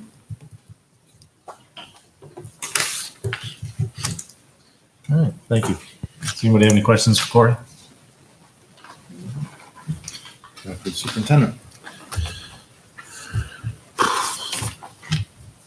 Okay, yes, I had to catch up where I was. So there's also a handout on fundraising. So essentially you have the list from CHS of what fundraising was done last year. So this is actually we have 15-16 fundraising and we had 17-18 fundraising. And so you can see which sport raised funds, what type of fundraiser was conducted, and what the purpose of that fundraiser was. So the question last time was, what do we do with the money that we raise? And so there's a printout of it. And the other piece is that Mr. Lonergan has shared the idea that students need to have their awareness of fundraisers increase so that when they're asked by a member of the community, why are you doing this fundraiser, they should be able to answer exactly what that purpose is. So that's something that we've heightened the attention on. So, but if you look down that list, So do we ever, I know that it says like, I'm gonna use the example that I know. Yep. And that's girls soccer 2017-18. Is that last year or this year? This year, correct? Last school 17-18 was last year. So Okay. the cookie fundraiser, I don't know when that was. If it was, I assume fall. They just had one. Okay. So That's why I was, lacrosse wasn't self-funded last year, was it? Or Last was year, in the budget? last year was. it's this year. It's in the budget. But I'm just curious, I mean, because I'm certain the same thing will be with the girls soccer. They had a cookie fundraiser. And depending on how many boxes of cookies you sold, you were either going to be entitled to a shirt, a coat, or this. My daughter sold probably like 16 to 20 boxes of cookies. She got a t-shirt. So there's a lot of money that's raised. I'm just curious where, the accountability like of this year, like where's that money right now? What are the costs them for? And the shirts, I think, were part of the program itself, almost like, the other company we used to use. You sell X amount, you get this toy, you get that. So Oh, that was one of the companies inside it. it was an incentive. So, The jacket? no, she got a t-shirt. So, Didn't buy the and jacket. I don't know how many girls sold the product, but again, it's like one of those 50% profits. Yeah. So you're selling a box of cookies for $20, they're getting $10 per, and like I said, she sold probably, it was close to like $200 worth. So, Just seems the jackets and stuff, it almost seems like, they don't all get, well, that's what I'm saying. like, but I'm saying if the team wants them, they should. We buy them should be buying ourselves. them. Yeah. But it was an incentive, like you sell X amount of boxes, you can get one. So what I'm really curious about is, okay, they did, so we'll use girls soccer, we'll stay with that. They did girls soccer, they did a cookie fundraiser. How much did they raise? And then what did it cost them for whatever they purchased? That's what I'd like to see. Let me break it down. And you said they just did that this They just fall. did one, yeah. Okay. So Football's already sold their football cards, correct? Who else? Volleyball's already sold their stuff. They were selling the card also, if I'm not mistaken. There was like 4 of them that went at the same time. So I think the volleyball team, football team, someone else was selling a card, I think. So all this money from the teams that they're selling comes in to the school, correct? So we deposit it and put it aside for them. Isn't there must be an accounting for like them requesting dollars for that? Yeah, we got these numbers from the high school. So this is going through the activity account. So let me dig in deeper. I made an assumption when I got a printout that said jackets, it meant that every person got a jacket. Right. Right. Mhm. Now that I'm hearing that's not, Like a team jacket. Yes. That's what I assumed. that's what I assumed when I saw this. So So you want to know But- how much they raised and how much they spent. Yep. But some of them they need a balance. They have balances. Like you want to know if the football, how much they paid for their breakfasts and how much they I have a paid feeling for. and again, we'll use the cookie one. Yeah. Okay, they're saying they raised it for jackets, but again, this is last year. So, or this could be this year because it's, I don't know, 17, 18. So, but I think that was last year. Okay. so like They do this them year, every some of the year. example, they went and sold cookies. I don't know how many they sold, and I don't think it cost them anything for the shirts or coats, whatever anyone got. So now, what are you using that money for? I don't know if they bought a water buffalo, the football thing, that big. Big I'd one. even ask like, why You ever did, seen the water buffalo? No, It's what a is it? giant water tank and it has nozzles coming off it so the kids they get water. And it's called the water buffalo. And that couldn't have been cheap. Couldn't be. Okay, but how many of those little football cards do they sell? They got sweatshirts if they sold, but that was from the company, like you said. This is what I'm saying. They got backpacks this year, sweatshirts last From year. the company. Yes, So not they sell from. $10,000 worth of those little football cards. Mhm. Again, I'm just throwing a number out there. Yeah, That water buffalo didn't cost that much money. true. We'll dig in. And Okay. Brian, make sure I got it right. It was volleyball, soccer, football. What was the fourth? Well, I think both Those are the soccer football. teams, Oh, two boys and soccer. girls, Mhm. and then the volleyball team, football team. Just They've for already this had fall. fundraisers. What is it? Yeah, just for the fall. Yeah. You want exact accounting, how much they've made and how much they deposited. That's fair. Well, how much they've spent on whatever they Yeah. were bringing them up money for. And that's what I'd like to see going forward. And Mhm. like I said, I think it's really helpful also for the kids. I mean, if they're going to fundraise, they should know what they're fundraising for. And then if it's a matter of just having money in a kitty, then great. If you have plans for it later on, but But I can see why they don't show it because someone would come in and say, oh, you have $10,000. You can use that money to buy your mouth guard. We're cutting that off but I wouldn't show you my, But then why do the fundraising? but Liz, it it's goes, all public information. but even volleyball, why is volleyball having to raise money to buy nets? yeah, that. You know, I don't understand that. You know, when It's that. I'd imagine that's in the budget. What Right. do we pay for? So- And What what- do they pay for? And what do parents pay Yeah. for? Like you said. you know, Right. If my kid needs a new jersey, do I pay for that out of pocket? Or if they, if Well, we everybody's just- getting a baseball cap, And I can tell you right now that if you look at 15, 16, again, that's a few years ago. yes. less. Every single sport that collected money all went just to supplies. No. I think it's a good idea to button it up. Yep. Especially because they're school accounts. And like football, they did the card for field banners. Those are aren't those the big heads at the end of the year? You know, when Jamie had her giant head on the softball field or whatever? That might be the field banners. I don't know what I think of field banners. I'm thinking of the advertisement that's around the field. but we get fundraising for that too. Right. Let's find out what those are. Okay. Do they run through a banner when they come on the field? No. No. If they do it for homecoming. It's paper. Now this year will be masking tape, but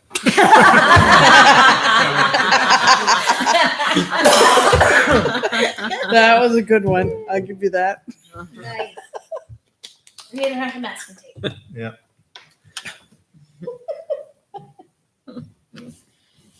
We'll get back to you. excellent. Thank you. So the next thing, I'm going to actually ask Michelle to comment. So she attended a training as an update to the board. I did. I went to the governmental meeting disruptions workshop that was held, excuse me, by the NHMA and the NHSBA. And basically, they went over all the information that was shared with the board. And they did some scenarios on certain situations at board meetings of disruptions and how the chair would handle it. And it was interesting, actually, the scripting that they wrote, how not to do something. And every one of them was handled wrong, which was great. Basically, what was taken away from it is you have a meeting in public, not a meeting of the public. Public forums are meetings of the public. And any part of the public does have a right to speak and should not be curtailed. But if a person is disruptive, the meaning of disruptive would be literally stopping having the meeting stop and take focus off the meeting. So a chair can basically recess the meeting at that point, stop the meeting and end the meeting, have the person removed if they are, truly disrupting a meeting. but but the chair and the board members have to be very careful of one thing that they did bring up is viewpoint discrimination. So Jane Doe says something nice about a class or teachers in general, and then John Doe comes up and says something derogatory, and the board members say, "Oh, we don't want to hear you." Well, that could be viewpoint discrimination. So basically, in the conclusion that I wrote, everybody, public officials do have the right to remove people who disrupt meetings. And it is acceptable for a governing body to establish rules that dictate how public comment can be made, the duration, and not so much who can speak, but the topic that they should be speaking about. And another thing that was brought away from that meeting is that anybody, whether they're a resident or not, can speak at a public meeting. Oh, They don't need permission to speak. yeah, because we've had to However, ask permission. I had explained our practice. I didn't tell them what district I was from. I just Yeah. explained our practice. Everybody knew me anyway. And they said that it's fine to hear residents first as long as you let others speak as well. And if it's time consuming, then that's, you tell them you've got another forum at the end or whatever. But when I happened to bring our policy with me, and we do everything right. We pretty much do everything right. Our policy is pretty well written. We touch on everything, and we are aware of people's First Amendment rights. And that was the main point of that whole thing. First, are you violating First Amendment rights? It's very interesting. There's a symposium, not a symposium. What do you call it? Symposium? Not a symposium. I don't know if it was a symposium. It was a law brief in there from Oregon, and I shared it with the board. And it's really interesting of all the cases of board disruptions and things that were done legally and illegally by either the board or the participants in the meeting. A really interesting reading, actually. And I was kind of hoping it would go on. I mean, the 2 hours didn't cover everything. And it was So different from me. I'd be like, wrap it up. it was very interesting. It was actually really, really eye-opening. So you're telling me if Susie Q, the teacher from Campbell High School, wants to talk, she can talk with the, as long as it's a topic on the agenda. oh. If we have a policy already in place that if you want to talk a specific topic, you have to run it by the board chair and the superintendent 7 days ahead of time. We have to make sure that it's a topic that we're allowed to talk about, have time, make time for the topic, have a little input on what the topic is from the person so that the board can be prepared for what the person will say. So basically, and that's what they said, same thing. If they want to come and make a prepared statement on a particular subject that is not on the agenda, they need to have it put on the agenda. But they can say anything they want about anything that's on the agenda. They can't just come in the meeting and say, I don't like you, and I don't like what you did to my team the other night or whatever. You can stop them, actually. So it was really interesting. It was really interesting. And thank you to the board for letting me go. Thank you for coming. Yes. Thank you, Michelle. You're welcome. All right. We're on to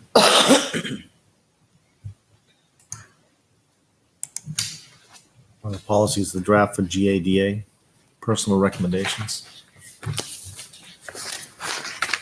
Sorry, I had them out of order. So we're just following up with the board. We brought the notion of the writing recommendations forward and have now sought out some more specific info since we had a bearing from the board. And essentially, you can see the letter from our attorneys advising where they think it ought to be and giving us some feedback on this. So we are coming forward with this policy GADA because that's where it is being recommended to be placed. And this is just regarding the language for if there is a suspicion or an allegation of sexual misconduct, what are you allowed to say or do relative to making sure that we don't get the district in trouble down the road. So And if you look at the letter from the attorney, we asked about the accountability piece, and basically have been told that, as long as we're acting in good faith with policy, we're okay. So remind me, Michelle, we are looking for, is this an initial read at this point? Yes, this is an initial read. If the board would like to revise anything, and then they can approve, they can move it. They don't have to make a motion, but it will move to a first reading.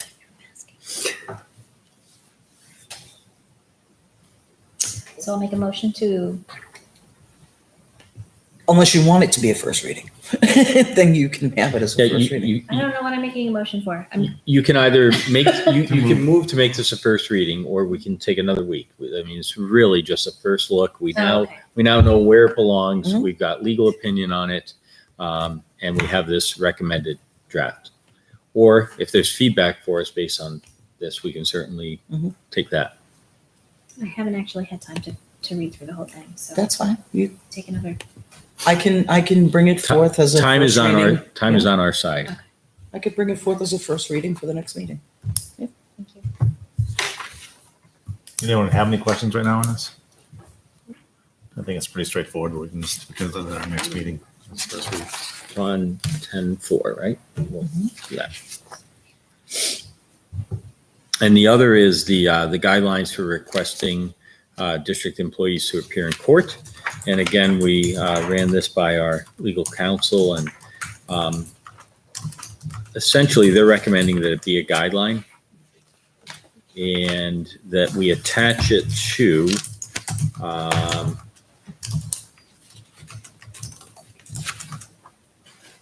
where did it go? To GADA? No. No. No, to To either. GBE, I'm right. sorry.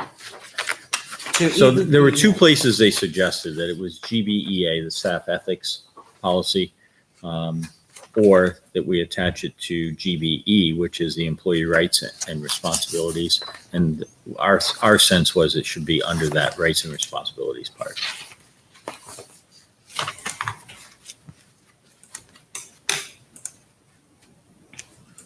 And does that require a vote to attach it? I want to make sure I have the right procedure. It's up to the board which policy they'd like to put it under, and then they should make a motion to be official. And what are the two? The two are GBEA, which is staff ethics, and the other is GBE, which is employee rights and responsibilities.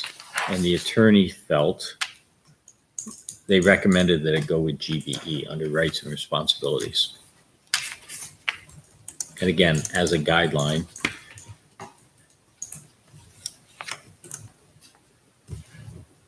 So just make a motion to put the staff court requests and appearances as an attachment to GBE staff rights and responsibilities. So I'm curious, would this end up falling into their handbook also? that's where it would end up. That's where it would end up. Is there a second? I second. Any further discussion? Did you want me to change that to GBA and handbook, or does that matter? No. Once it's attached to the policy, then we would just Oh, include it in the yeah. handbook as policy. So that's, There's a first and second. Further discussion? Hearing none, all's in favor signify by saying aye. I Opposed? Abstain. so 500. Thank you. All right. And the next thing is the school board goals. And so I guess at this point, we're ready to roll our sleeves up and get on these. And so you can see, like the comparative grouping stuff, it's all sort of starting to line up. So thank you for your patience as we get things up and going. And I think the document you have is now the one that's highlighted in blue and red, and A little yellow. a little bit of yellow.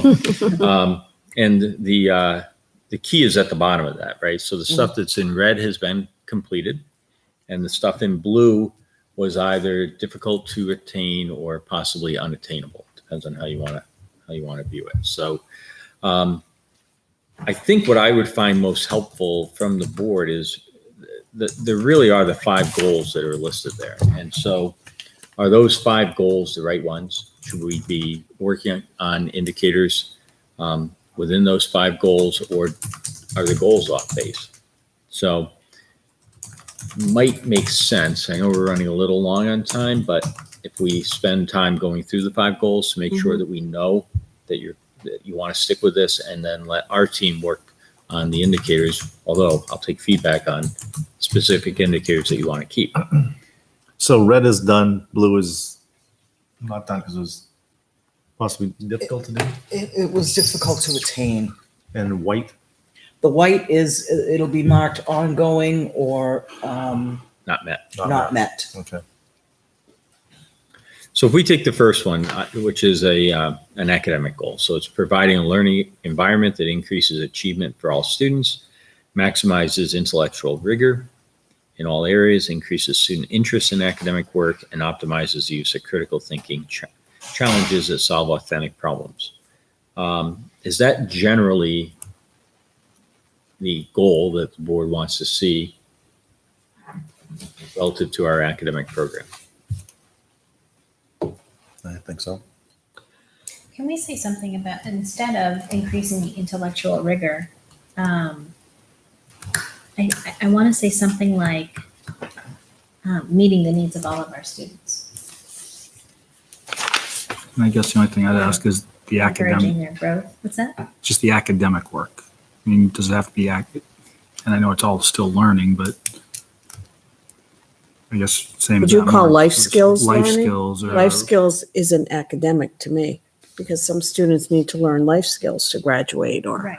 vocational skills, or I think this goal and the indicators in general focus on the academic, and as they should. But I think we also need to.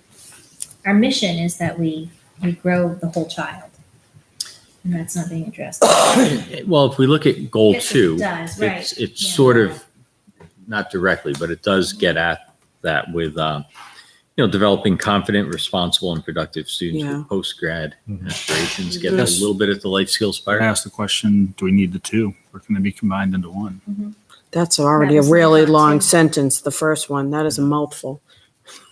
Well, the original goal stopped at after for all students, and that the which after everything after that was added. It was, and the theme of these goals when the former superintendent started was for Litchfield to be the best district in the state, Mhm. basically. So I think that some of them were a little lofty, but we I tried. would like that too, but I think We tried. I think in order to do that, you have to address more than just the academic and intellectual rigor.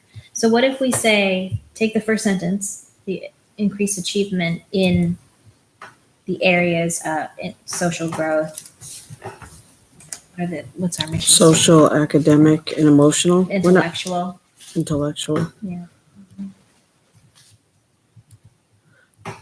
But where does number 2 come in then? That's combining. Yeah.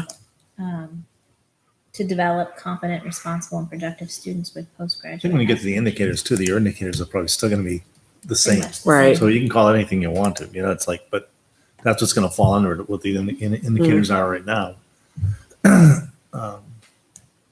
Between us and the admin team deciding what those are going to be, and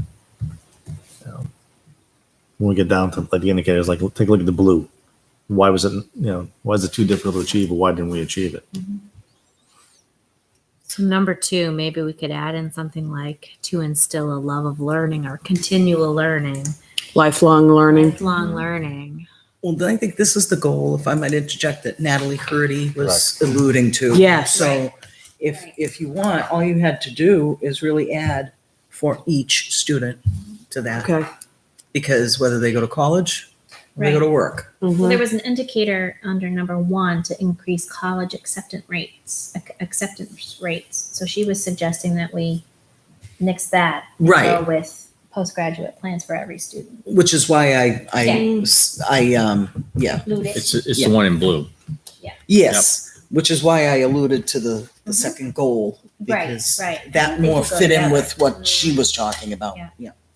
Yes, the only other thing I'd just like reading increased technology options at elementary and middle school. about integrate technology and, instead of Yes. just increase, Yes. integrate Integrating. or effectively integrate into It'll be hard to increase at the middle school now that we're one-to-one. It's increased. So that was where I'm integrating, yeah. that's a good That was point. why that goal was crafted that way. So Yeah. we, at the time, we were very limited on what we had, and now we Well, I have. think it was that, and also looking at GMS, which I'd still like to see as a goal in there, is getting a full-time computer person. Nothing that's what they're talking about as far as increase, right? You know, you're only using, I think at the time, when these were written, it was only third and fourth grade were on computers, or just fourth grade Second, third, and fourth have computer At this class. when these were written. Oh, when that, No. no. I don't think That's- that any of them had computer class. That was just I added a few I think it had just started, but I think it was like fourth grade, and I think that was where the increase came in. Mhm. But I think the I think we still integration- want to see that because I think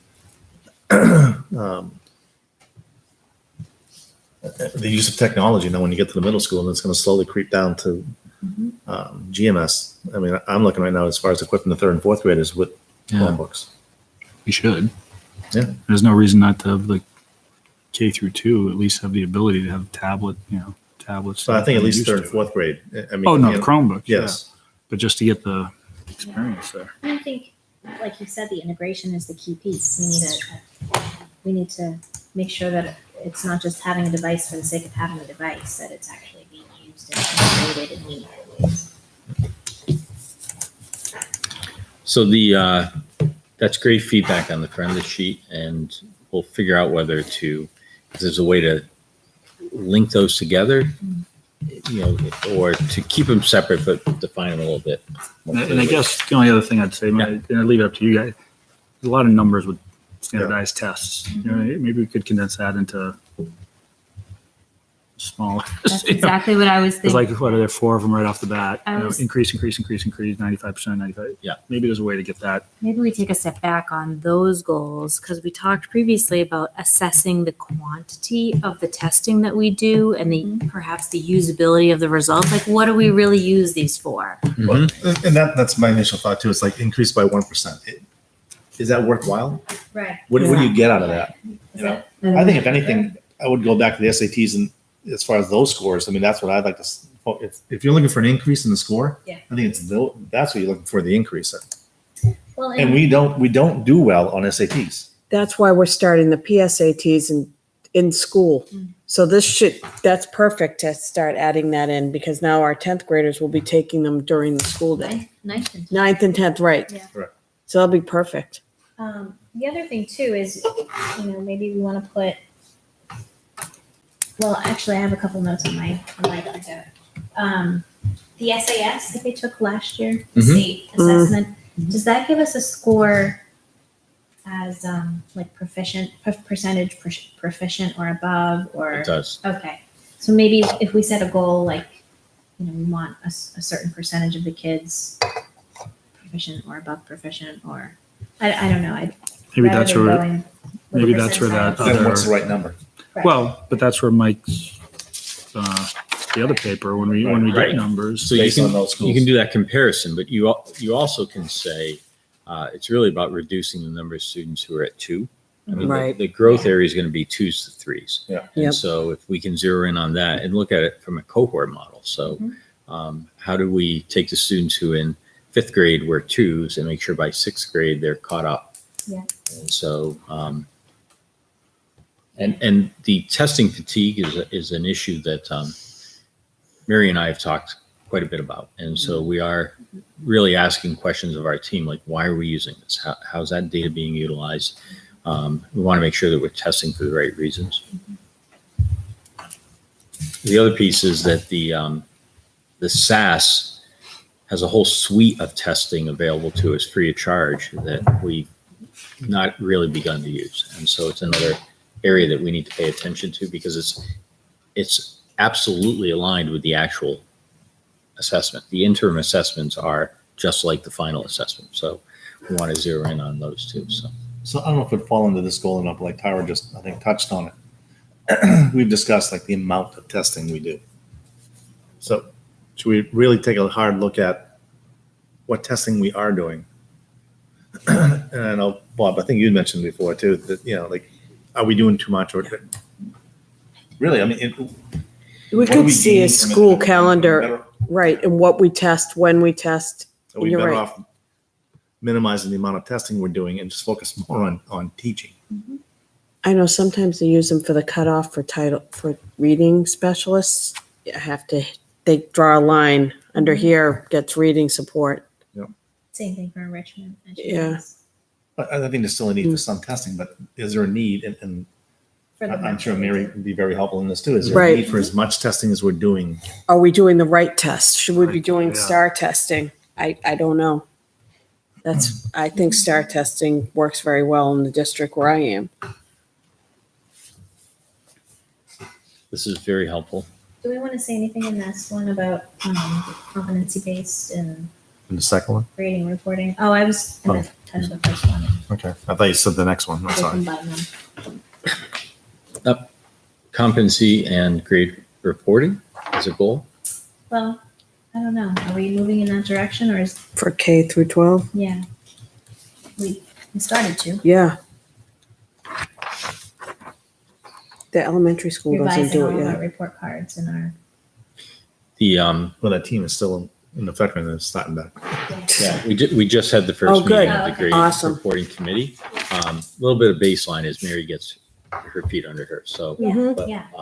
Oh, that's awesome. but that group is up and going. Great. The back of the sheet kind of has different goals. It takes a little bit, it goes away from the academic and social emotional part. So the third goal is on our supervision and eval model and how effective that is. Both of those are ongoing at this point. And that's, again, something that me, am getting up to speed on. So I don't know if the board has thoughts on keeping that goal or addressing that goal. What are your thoughts on that goal? I think it's a key part. I mean, I haven't seen the cycle through yet, but we obviously have to have good measures on who our people are, and we want to make sure that we really have a system to make sure that the people that we're bringing on board are being evaluated properly, getting the feedback they need to grow. And frankly, if somebody's not demonstrating the standard that we expect, that there's a system in place to figure that out. So I'd hate to lose it. I don't understand how the indicators fit in. I Under guess. 3? For number 3. Unless it's just after 8 and I'm exhausted and I can't think anymore. Under professional development? So Michelle, I'm going to take a stab at it. Go ahead, but what- because I couldn't figure it out. Thank you. So I think it's a matter, I could be wrong, but is that goal newer? No, it was, the former superintendent felt that there should, like you said, be a system in place to evaluate and assess teachers on the growth model. And the growth model that we had in place, the board wasn't very happy with, and neither was he.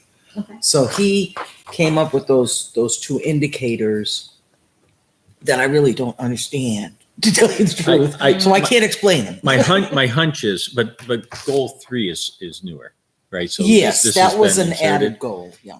And so my hunch is that it was really about baseline data, trying to figure out, so when it says reviewing the data, where exactly are we with it? And I just don't know if that review occurred. It says ongoing. Yeah. Let me dig into it a little bit further. And so I'm envisioning that we'll do a pretty complete tracking of this as it comes in. This is the like the walkthrough, the mini observation model versus the dog and pony show, that kind of thing, right? Yes, it is. Those are all elements that feed into this. Yeah. But here's what I envision. We had some pretty comprehensive meetings with the principals each year. So we literally, I'm going back to Bedford. I'm bringing the Bedford concept in, but we went staff member by staff member, number by number, and verbally reviewed it so that, and asked the questions like, how does, here's information that we have. How does that align with the way the numbers are being recorded in the evaluation model? And so if you're not engaging in that conversation, and it's sort of a paper procedural piece that ends up in a personnel file, only to be looked at later, I think you're not hitting what the spirit of this is, which is And I think that's what's occurring right now. Yes. which is real honest dialogue and making sure that people are accountable to the numbers. So, Okay. Mhm. all right. Sounds good. The Like it. fourth one is on our capital assets plan. And, we just I'd have, like to see a little more where we're going. Yes. Instead of the preventative stuff, I know we have to do it, but I'd just like to see a little more. And I'm not saying build new schools, but how can we make what we have better? And that's what, But we and haven't that's what the met committee with was them. working on, and we just, Yeah. that We hasn't never- gotten going here. That's, Is there another committee? Is it still going? Wasn't John in charge of it? but it's been like stagnant. We just haven't gotten Right. back Mm. together. But I think we we, need to. we need to. Committee We, business? Oh, yeah. the H.L. Turner Committee? report Oh, has a lot of information in it. And we spent good money for that report also. To Mhm. let it just sit to the wayside is not the thing to do. But I think the support, I don't know if the support's there to go building stuff left and right, but I think the support's there for our schools Yeah. to get them where they need to be. I mean, I know we just mentioned, but we've got that. I mean, I think it's a beautiful old building for a town, the old elementary school. Are there monies available for that to become the SAU? I know we'd have to gut it and do, but where could we bring these buildings that we have in 5, 10, 15 years if we put money, Yeah, that's what, Long-range planning. that's what that report Yeah. was. I think what, Yeah. up, 15, Yeah, like 20 if we have years. to rip up the floor at Yeah, as as far as GMS. like We have to put it Expectancy of into some a items. format. that Jim, would why can't Yeah. we? Put it Yeah. into a but Landing it'd just like Has to, to have, we have to make a capital plan. Is what we have to do. yeah. exactly. And so we, I would like to keep that goal on there Yeah, I and would. encourage us to. Absolutely. Yeah. 'Cause Yes. I think we have a lot of parts. We need to get it into a real clear format and make some decisions about how to plug ahead. But I was So just Corey thinking- and I have had some preliminary, but But instead of like a goal being removing portable classrooms, Right. having the goal being developing something else that allows us, to have I think they kind the. of go. I think They go kinda hand in hand, yeah. And I think They we do, can, but we need to involve the community on those decisions too. We Which need ties to- into number 5. Right. Communication. Jumping the gun. But I think a town that is, educated and knows what might be coming down the pike is more likely to vote on this warrant article this year if they know that Yeah. we're doing it now because, these are the things that are coming up. We have a plan for this down the road. We haven't done that. It's been year by year. And as Mike say, I hate to bring where I work into, but like Guilford, they've emptied that elementary school twice. The last 2 summers, emptied it. And, you walk in there and it's as old, if not older than ours. And it's a beautiful building that's been kept up and modernized. Not saying we can do it, but are there things we can do to make our building, our older buildings more? I think there are other Lighting. options other than building a new pre-K to 5, that we can look at and see what we've got and what we can use and what we do need new. Because we still have, 10 classrooms in modular classrooms. And if we, if we want to be serious about getting them inside to a brick and mortar building. I think the kindergarten's kind of a different animal too. It's almost like it's a separate building.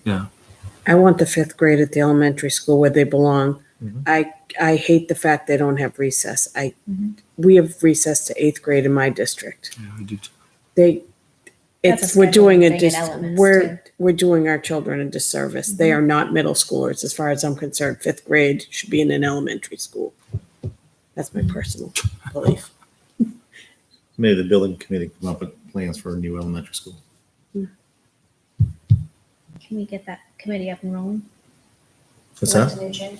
Sure. Or- who was on it so that, There's quite a few people. Kerry Douglas was on it.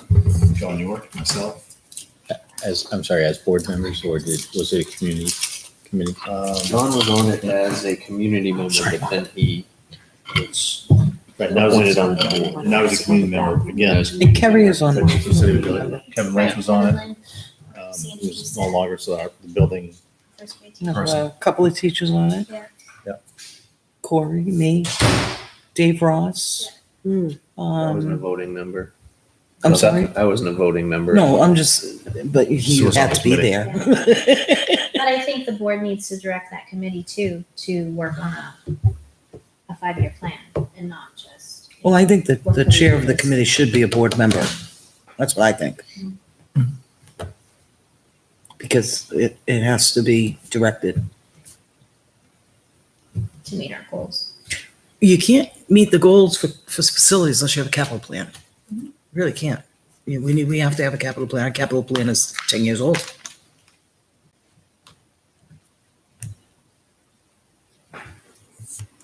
So, I think what we need to do is find out if the committee members that were on it are still interested in being on it.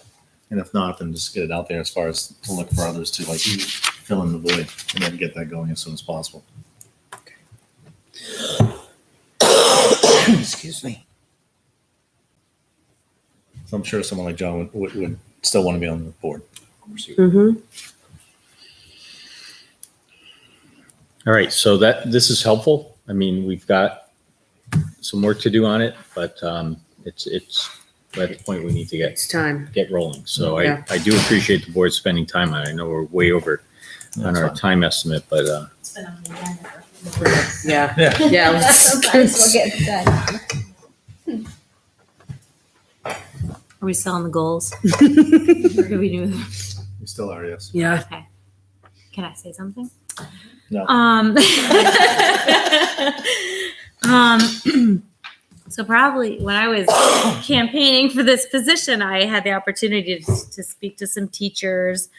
And one thing I think that we might want to consider as a goal, and I'm not really sure how to word it, would be to engage teachers more as leaders and consultants and designing curriculum. What I heard from them is a lot of them would like that opportunity to help really lead the district. In terms of curriculum, I heard more about moving toward project-based learning. I heard about, the consultant role, and obviously there would be a stipend or whatever, but, their argument to me was, it probably is less than hiring another consultant, and I understand sometimes it may work out, sometimes it may not, but perhaps just a goal of thinking about that in tandem,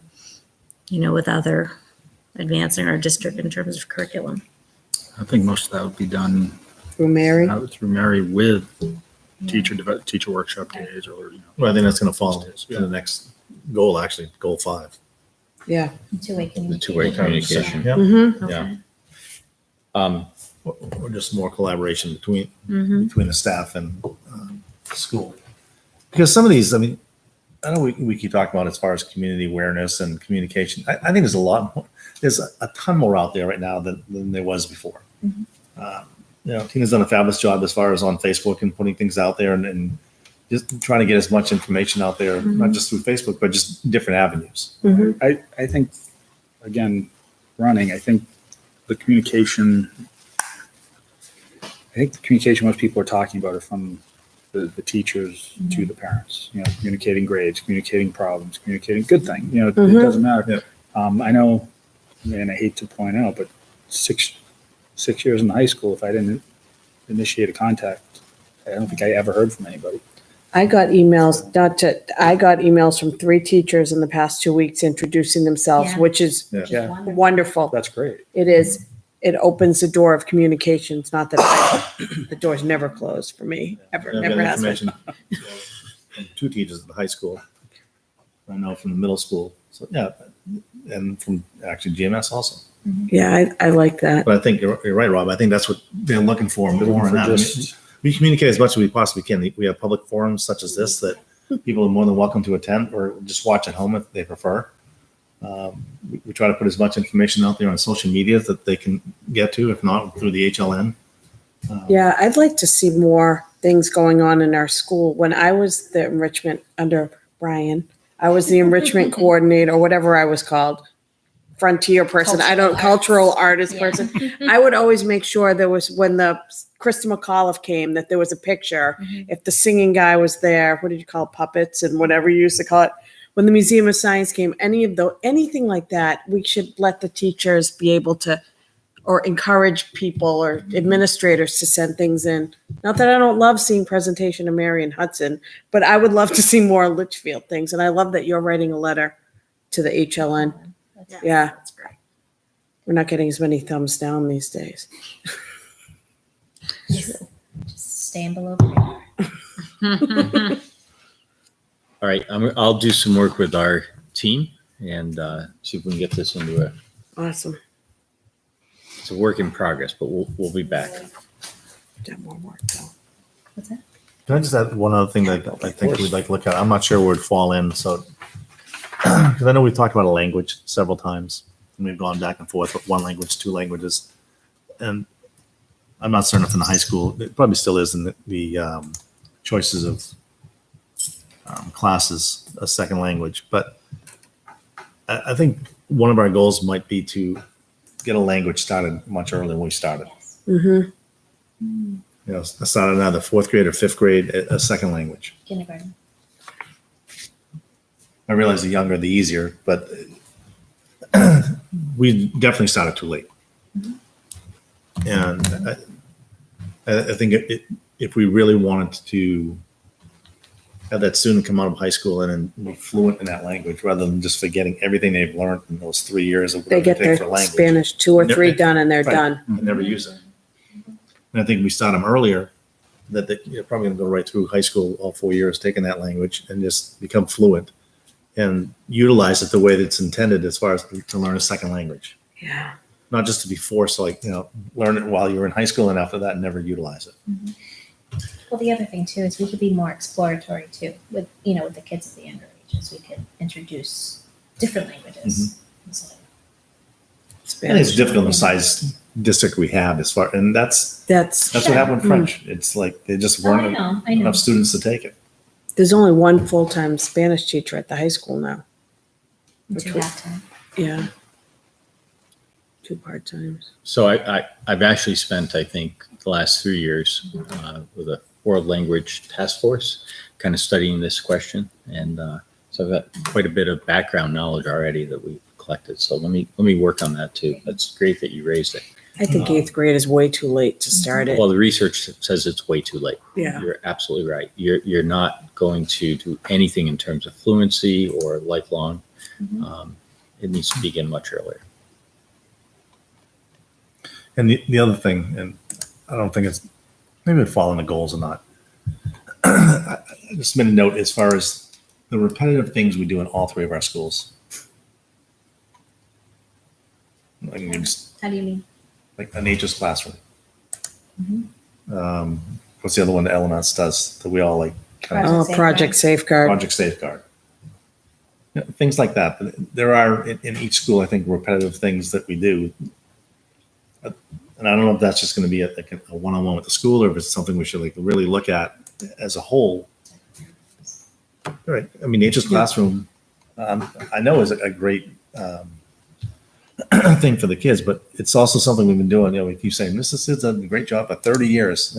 No, but is there something else out there that's better, that's different, that's more up to date? And maybe they are all up to date, and maybe that's the perfect thing. But I think we should, as a district, look at these things we keep sending our kids to. Project Safeguard is one of them that Oh, needs a long, absolutely. hard look. One day. Pardon? Yeah. They go for one day.